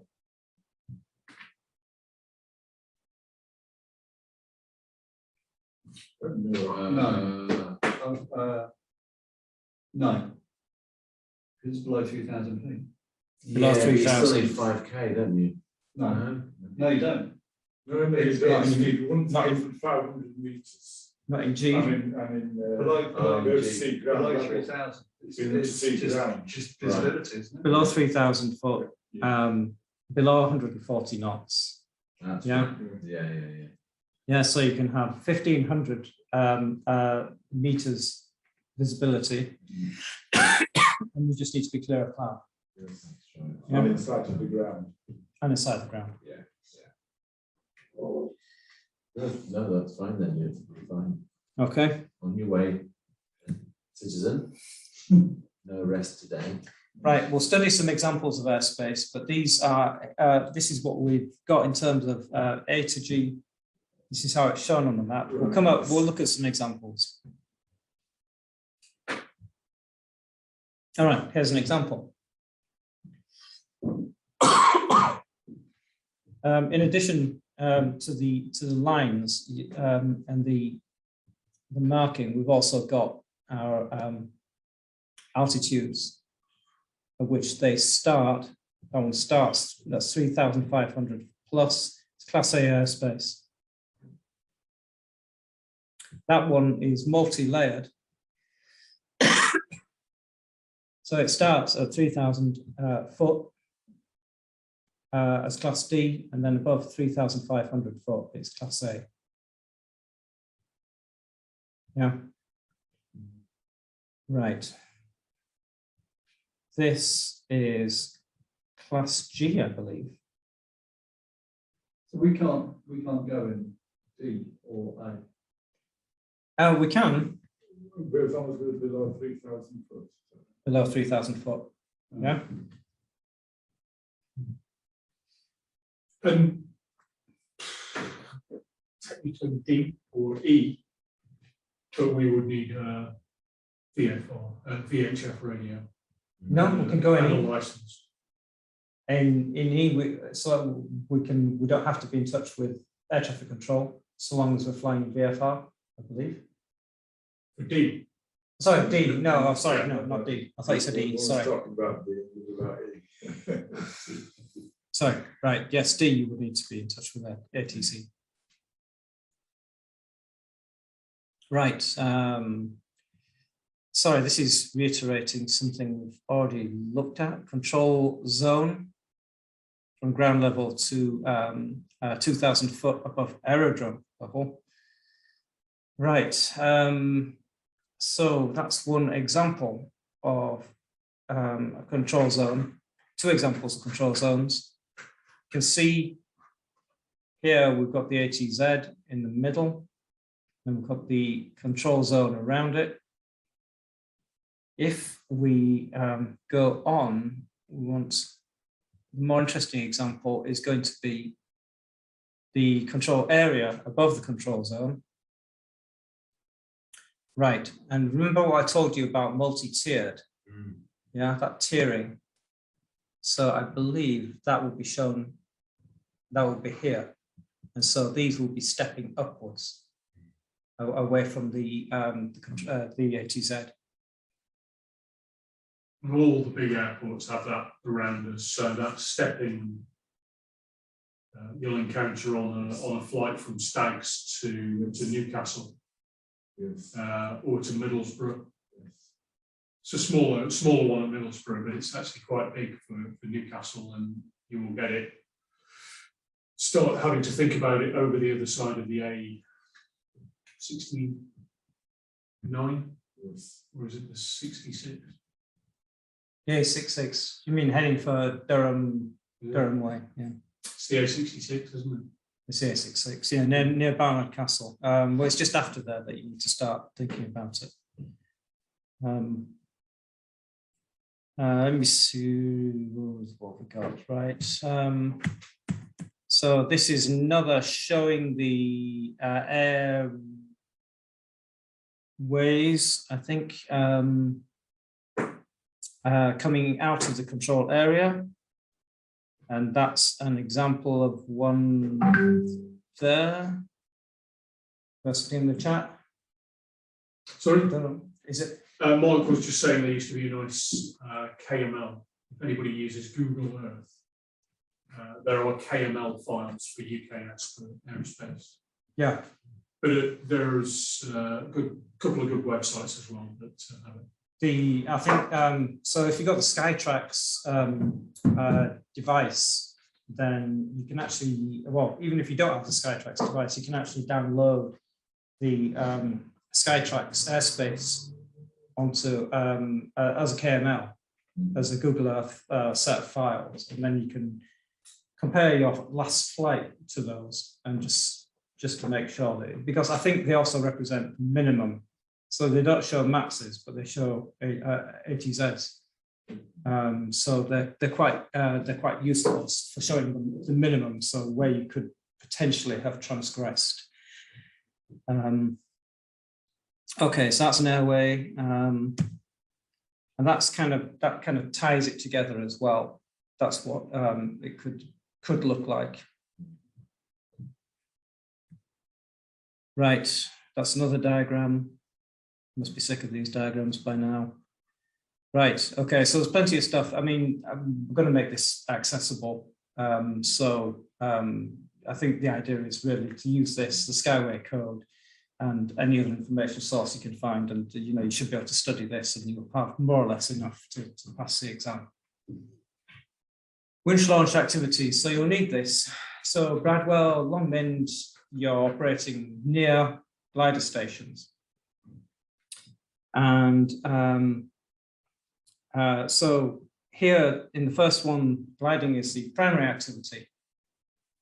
And this shows the, this 2.5 here is 2,500 foot above mean sea level.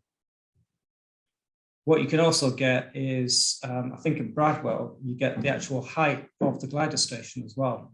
And then followed by, I think it's 3-4 to show the height of the actual, the winch that the actual winch can get to. I think there's no legal requirement not to enter this area, but you will sometimes find, but you want to stay clear of it. Yeah.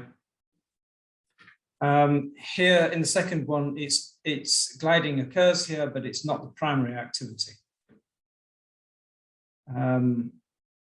And this one, I think, without cables, so this would imply aerotow, probably. Guessing a little bit there. Right. You might see that on some maps. Paragliding has been removed from lots. This symbol has been removed from lots of places on most maps. I think Pete's got an example on one of his. One of the old maps. Maximum altitude cables represented in thousands of feet of ground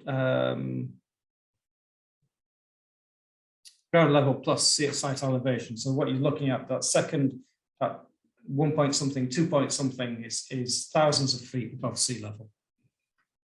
and avoid flying over these sites below the indicated altitude for safety. Yeah. Right.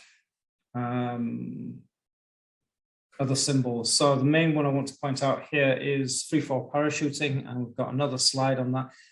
I really need to order these slides. If you see this, this can appear at an aerodrome, or it can appear on an air map, and that also shows gliding takes place at this aerodrome. And it's like just a double cross. Right. Free fall parachute drop zones.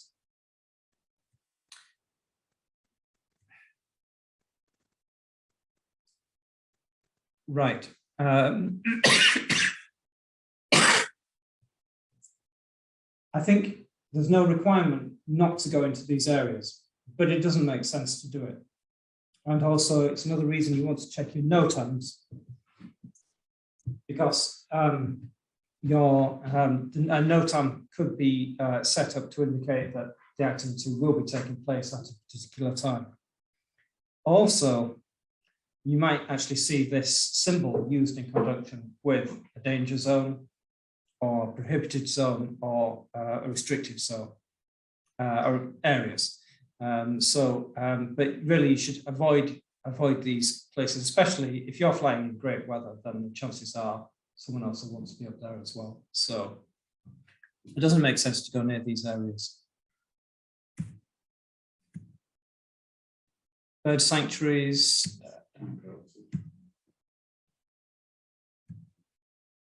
Right. High intensity radio transmission areas. Look at this. You've got the horizontal and vertical hatching there. There's no requirement not to go into these areas. You can actually transit them. You really wouldn't want to, though, unless you're not bothered about your fertility or whatever, because obviously, a prime example of this is Thylingdales. So you've got the radar station there, and that's emitting, high intensity radar. So you want to avoid that. But if you're going to nibble the edges, so to speak, if you're going to transit the edge, then you can do that if you need to. Yeah, but you just don't want to head for the middle. If it's any help on Thylingdales, it's only for about a 10,000th of a second every few seconds. Okay. Yeah. If Worth going lead for. But it is at several megawatts. you can actually fly, it's Hull of Hawkham. There's a site there, and that's actually a lot closer. That's well within the Herta there. But I don't think it's flown very much. It's below the beam line. Is it? Whole of Hawkham is, yeah, so the beam line goes up at an angle of about 7 degrees. Yeah. So the whole of Hawkham, as the phased array swashes through the dish, is actually below the level of the sort of the scanning beam as it goes out. Scanning, transmitting beam as it goes out. Okay, right. I'm not sure why this note. I think I've cut and pasted this from something. So unmanned aerial systems, that's what UAS stands for. Really, everyone needs to be aware of stuff like this. It can make your GPS go funny, give you an incorrect position. So that's another reason not to go into it. Actually, older Varios don't like radio transmission next to them. Right. I mean, if you're older Vario and your mobile phone are right next to each other on your instrument panel, then that can cause difficulty. Actually, I've got a Digifly Vario, Yeah. and on my flight deck, and I had a breast pocket mounted radio, and if they became too close, then obviously that would interfere. The Vario would interfere with the radio. You'd hear it. Right,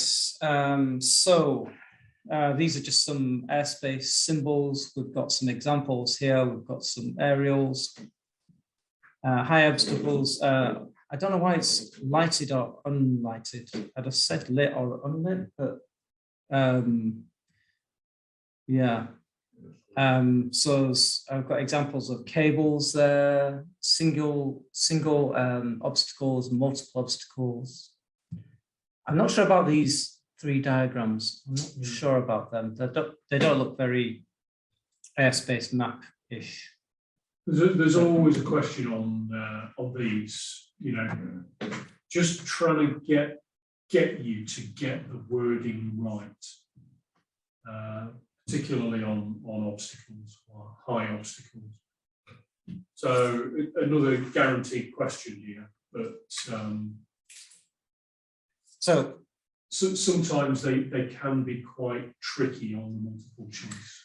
So take it slow and think about it. That'd be a that's a multiple antennas or obstacles, singular antenna, and that would be the cable, I guess.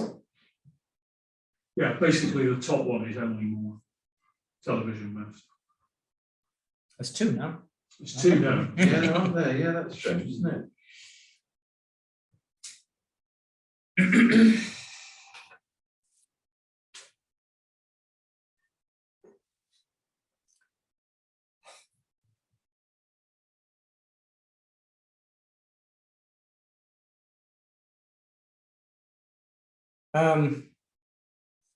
So these would be temporary airspace. I'm not sure why I've got this slide here. I don't think it's a very useful slide. But these would be notified by NOTAM, wouldn't they? If they were put out. So restricted area, yeah. So yes, you could have a temporary restricted area put out probably via NOTAM. Did we cover Purple Airways at all? Not yet, no. I thought I saw a slide and say Purple Airways doesn't exist anymore, it's done by NOTAM. Yeah, that's right. Yeah, so that's something. So Purple Airways would refer to a royal flight, and they don't exist anymore. It's done by NOTAM. They don't do that because they've gone green. Green Airways. They're always saying that they're green, so they don't do any royal flights or helicopters at all. That's what I think. Okay. They just don't tell you. That's what they do. Just saying. Right. Restricted areas, danger areas, prohibited areas. Right. How do these work?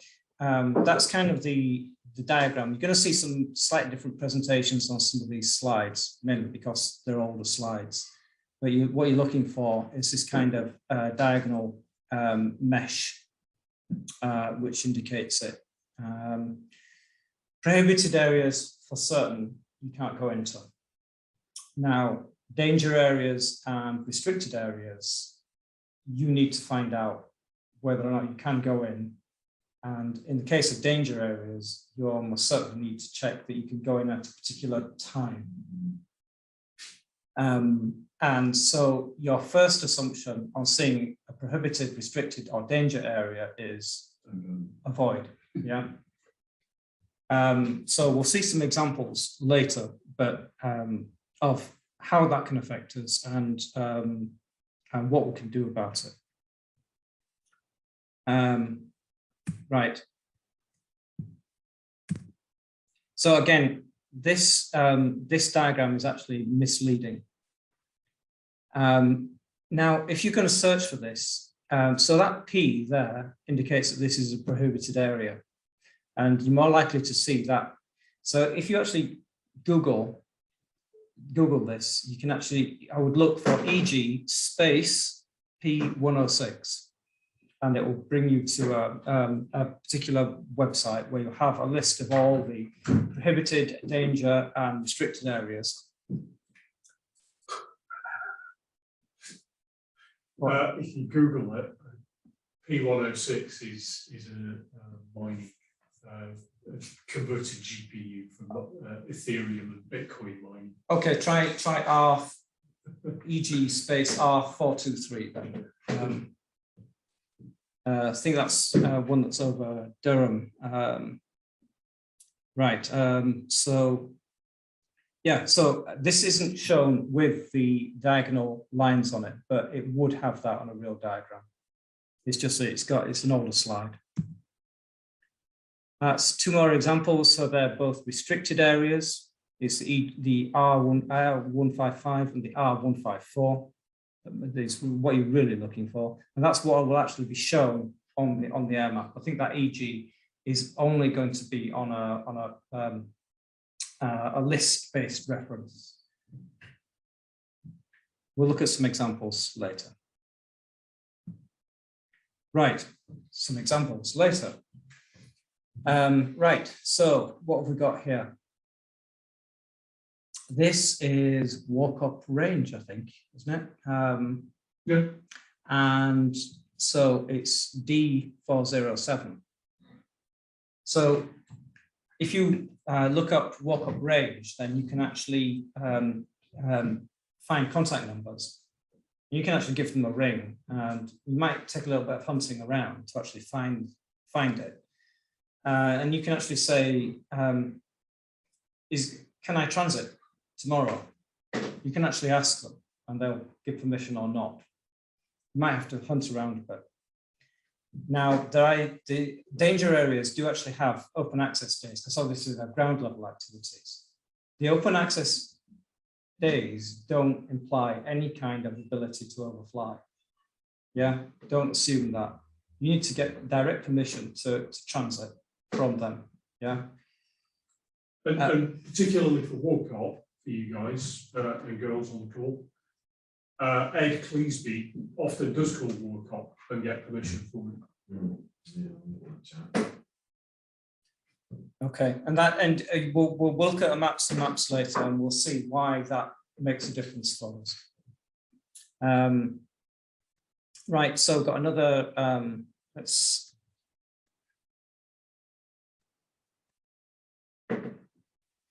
Right, it's got another one here. We've got D442, and that goes up to 3,000 foot. And that one goes up to 10,000 foot. Yeah, I'm not actually sure what that reference is there underneath. Occasional. I think that might mean occasional, but again, you need to verify. But the key there is the actual reference, which will help you track down what the actual danger zone is. Right.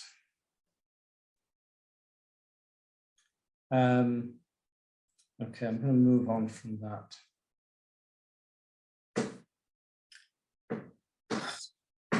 Is this useful areas of intense aerial activity? So we'll do the acronyms towards the end. So AIAA, and that is this line around here. And I'll show you the more up-to-date version of that line. Yeah. Which is that the diamonds, yeah. Okay, so we've got another diagram with oh, by the way, this look at, if you look at this has got the parachuting, but within a danger area maybe. Yes, it's D129. So yeah, so that would indicate that you can't transit that at all. Right, you might see some fast jets doing their combat practice over the wash, and that's where you might see it.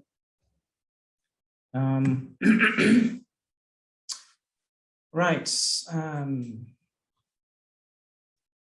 So I think the only one we've not covered there at all is gas venting. So obviously you don't want to overfly that.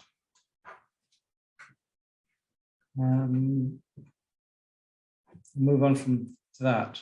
Okay. Right, so what have we got? This is the Dales. So this is one of Pete's maps. So these paragliding symbols are useful for us today, but they no longer appear on the maps. But weather fell there. So how might we actually use that? So say we launch from Summerwater here, and we're heading towards Carlisle. We might want to stay over the high ground, and then we're going to come at some point to walk up range.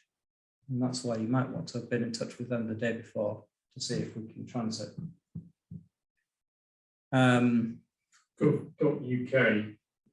is the website that all this information is on. So walk up has specific open days, but they publish like a year in advance. And they also have the number of the range sort of gunner, range foreman, whatever his name is. Another popular route is from Stags, heading this direction towards Durham, and you might want to. This is Bellaby, I think. And you might want to. Yeah, I mean, Bellaby and Feldham, particularly from Windbank, Hawkswick, tend to figure quite big, just because of the wind direction lining up. Okay.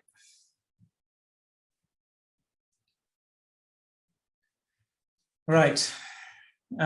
So if you're on a long flight from Dodd Fell, you might be coming over this way, and that does happen. Dodd is a fantastic cross-country starting point, and you're going to be coming across this way. And I don't think we've got Grimwith Reservoir somewhere to the north there. And then, of course, you're going to be wanting to get around this corner here, and just keep the mouse on the screen. You want to get around that corner there, and then because the convergence usually comes around this area, you get this north-south convergence. You can the track often changes, so then you're actually heading on a much more southerly course. And, that can happen. and it's the area of intense area of activity towards your. Yeah, there are a number of airfields around York, but to be honest, it's a large area. That area of intense, that AIAA is probably beneficial for us because Leeds Bradford did want to expand their airspace, and that would have expanded it north, which would have cut off this route pretty much altogether. So the fact that there are other users like military, Yes, you know, yes. that it's actually kind of aided us kind of stating our case, you know, that we want to be able to transit in that direction. Are there any things that aren't displayed on maps that those paragliders need to watch out for that might be dangerous? Things to avoid, like safari parks, for instance. Or, That's a good one. Yeah. You know, stuff that is, you wouldn't expect somebody to be landing, but if you're landing with lions and safari parks, little lions. The wild boars. Well, yeah, stuff down from Pilot. So on a flight from Pilot, there's a farm that does have free roam of wild boars. Yes. And apparently that's the stuff that you wouldn't immediately think of. Paragliders might have found themselves in a situation over the years. Yeah. Well, to be honest, you know, avoid that.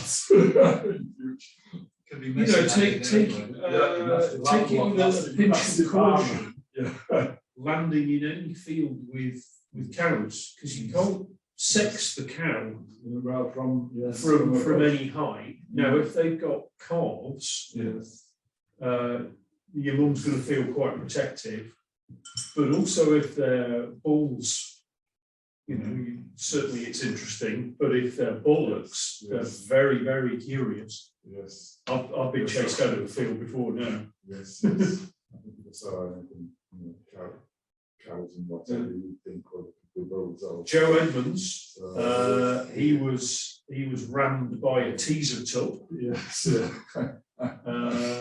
a year and a few months ago. Yeah. Okay. Mm. Right. Okay. Right. We digress. Okay. Right. That is Carlton Bank.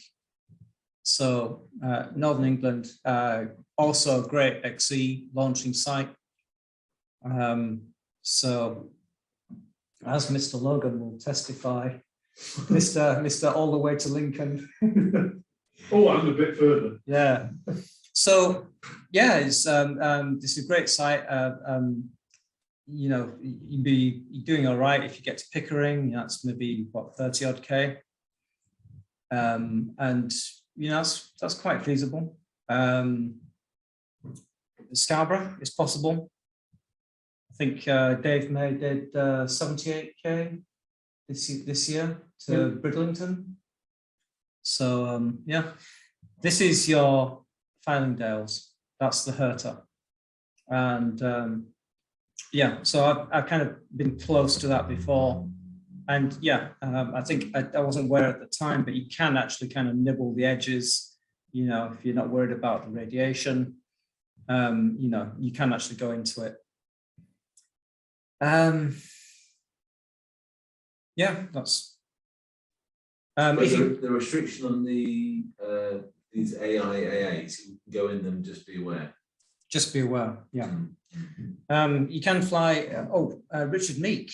So that's Model Ridge there. Richard Meek did 200 odd K going on a south-southwest track. So we would have gone this way, and we've got the Matzes there. So did he go between those two? Do you know? I'm not sure of the height of the group when they went over all that, but it's worth bearing in mind, because if you're coming down off of the North Yorks Moors on a southerly track, then you're going to be fighting the tendency of the ground, which is descending, to suppress all the thermal activity. So you may be approaching those Matzes, and even those ATZs are actually quite low, and therefore be, you know, fairly out of options. So you do need to be aware of them. Yeah. Okay, that's another Same one. one again. Yeah. Yeah, we've got Sutton Bank there. That's another glider station. There is a paragliding site there. I think that were very unpopular with the gliding station. All right, yeah. If you are going cross country, then from Carlton Bank, then one of the first things you might find is this huge antenna. No longer. Didn't it burn down? It's been blown up now, but there's a temporary one in its place. Yeah. I don't believe there's any. There was airspace around that at one point, but I don't think there is anymore. No. So does the congested area rule apply?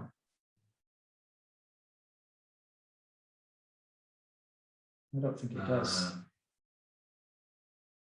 Not to a lone transmitter, I don't think. It's an obstacle to be avoided. It's got its own. It had its own warning light. Well, yeah. It's definitely to be avoided, and don't prang yourself on it. But I don't. So you'd stay a few hundred meters clear, wouldn't you? I suppose. So Ideally, yeah. Legally, what, I'm 500? not sure there's a minimum separation. I don't know. So, It's not a congested area, so that rule wouldn't apply. no. So yeah. But yeah, don't prang yourself on it. Right.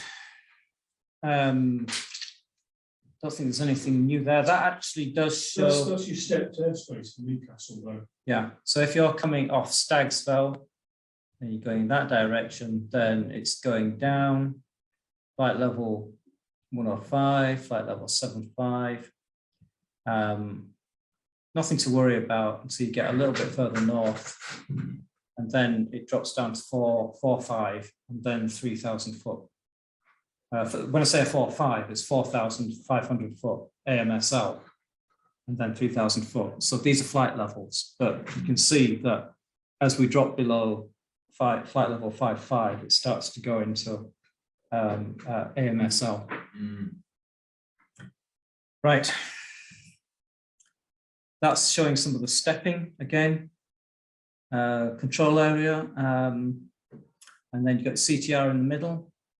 Yeah, and this is, so this is, what have we got here? Bradwell. So we've got Bradwell here, we've got the glider station.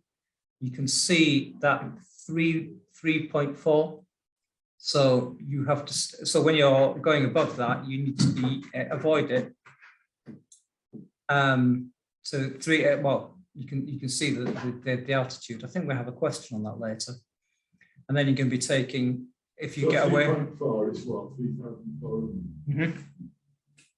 And you're going to be on an easterly track, and you're going to be going that way. That's a VOR, I believe, which we'll probably have a slide on. But that, so yeah, we need to avoid that, but we can go through that. Right. So you find Bradwell on a classic day. You decide to fly south in front of the gliding club, where you catch a great thermal.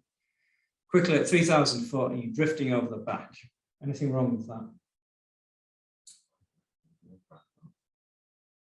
That's not the point, is it? It's not where it is. Yeah, you fly at 3,000 feet drifting over the mountain. What's the height of the gliding club that you're on? Well, 3.4. Oh, it's 3.4, isn't it? The actual height of the gliding club is, I think, 1,350 foot above sea level. But the actual possible height of the tow line is 3,400. So you would be under that maximum height. That because it's a maximum, remember, but you want to stay safe. Yeah. Well, so then that is a problem, isn't it? You're not high enough. Yeah. No, actually, if you're flying Bradwell, you don't really want to go, you don't want to cross the ravine and go fly in front of the gliding club, do you? They don't like that. So you need to stay on pretty much on the in front of the takeoff area. You shouldn't actually go to the south. Yeah. But you don't need to. I mean, if it's a working day, it's perfectly adequate on takeoff. On a windy day, you attach the tow bridle to your harness. The other end of the tow line is attached to your parked car's tow bracket. Plan is to kite up and then release. What are you doing wrong? Well, It's illegal. Well, you're kiting. Yeah. Kiting. Kiting. Yeah. Theoretically, I think you can. If your mate was driving the car, you could maybe tow it. But you wouldn't want to do it. You don't really want to do that. You can watch some videos of people doing that, and it's crazy. You want to find a proper tow operation and get your tow endorsement. I mean, doing when you're under tow, it's actually quite intimidating. You know, you can hear the line creaking, and your glider's canted back. So, anyway, I digress. After taking off from Weatherfell, you realise that you have your mate's radio. You call to him, and as you overfly, you drop it to him. Problem solved? No, to be thrown out. Yeah, should be dropping stuff. Unless it's on fire. Yeah, And- you've got to powder it. Yeah. Send it down. Yeah, You set it on fire and It's a then light you powder. You got to turn it to sand. Yeah, that's right. Right. Let's quickly. traffic zone. Yeah, a traffic zone. Traffic zone. Top one, yes. Actually, is it not aerodrome traffic zone? Aerodrome traffic. It's aerodrome traffic zone. So the top one, yes, prohibited. Second one, no, prohibited. Prohibited to enter. The first one is one zero is the element. So first one is you can't enter it. You can enter it. Danger area. Yeah, you can't. So prohibited, so it's prohibited. So danger area, you need to check. Yeah. Prohibited area, Can't. can't go into. Yeah. Restricted area, Check. need to check. Yeah, because I think there's a restricted area of Durham, only applies to helicopters. Yeah. So can you go in that? No. But it's allowed, You can. you're allowed, but you're You can. advisable not to. You just you don't want to go very far into it because, you know, it'll be For your own safety. for your own safety. Yeah. Area intensity you can go into. You keep a good lookout. Yep. Parachute drop zone, you should find out when they are. But in Well, theory you can. theoretically, you can transit, but you shouldn't. Local airfield without an ATZ, Yeah. Yeah. I believe you can. NOTAM area. I mean, that's a bad question, maybe. Depends on the note. Depends on the NOTAM. NOTAM is typically a notice to airman, so that can be avoidance or what's the other one? Notification on, I think. Right, okay. Typically, what's the one that you do on your Campaign. campaign? Yeah. Is that yours is notification only, isn't it? Notification. Yeah. Okay. Airspace classes, which can you go into? Hmm? A, F&G. Yeah. But F and G. You can go into E. you can go into E as well. True as well, yeah. Yeah, in F&G VFR, safe, yeah. which we only fly in anyway. Mm. Glider launching sites, No. you can theoretically overfly, but don't. Yes. Yeah. Right, acronyms. AGL, Above ground level. AAL, Also above level. above aerodrome level. Right. Okay, AMSL, Above mean sea level. AIAA, Intense air activity. ATC, Air traffic control. ATZ, Air traffic, Aerodrome. aerodrome traffic. Aerodrome traffic zone. Yeah. CTA, Control area. CTR, Control zone. yeah, which is higher, The zone is below. yeah.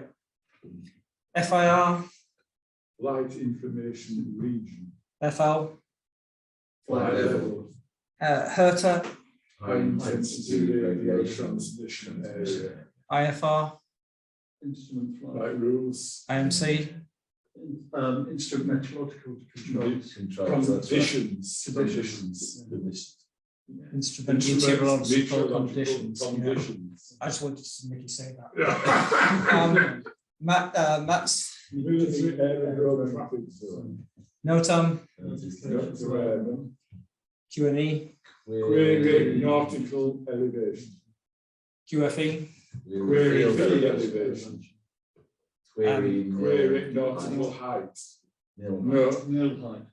I think, to be honest, QNH, I looked this up and it's actually a false acronym. It's like an acronym that's been retrofitted. All right. But it's something like that. Well, Query. nautical is sea, isn't it? So it's query sea level.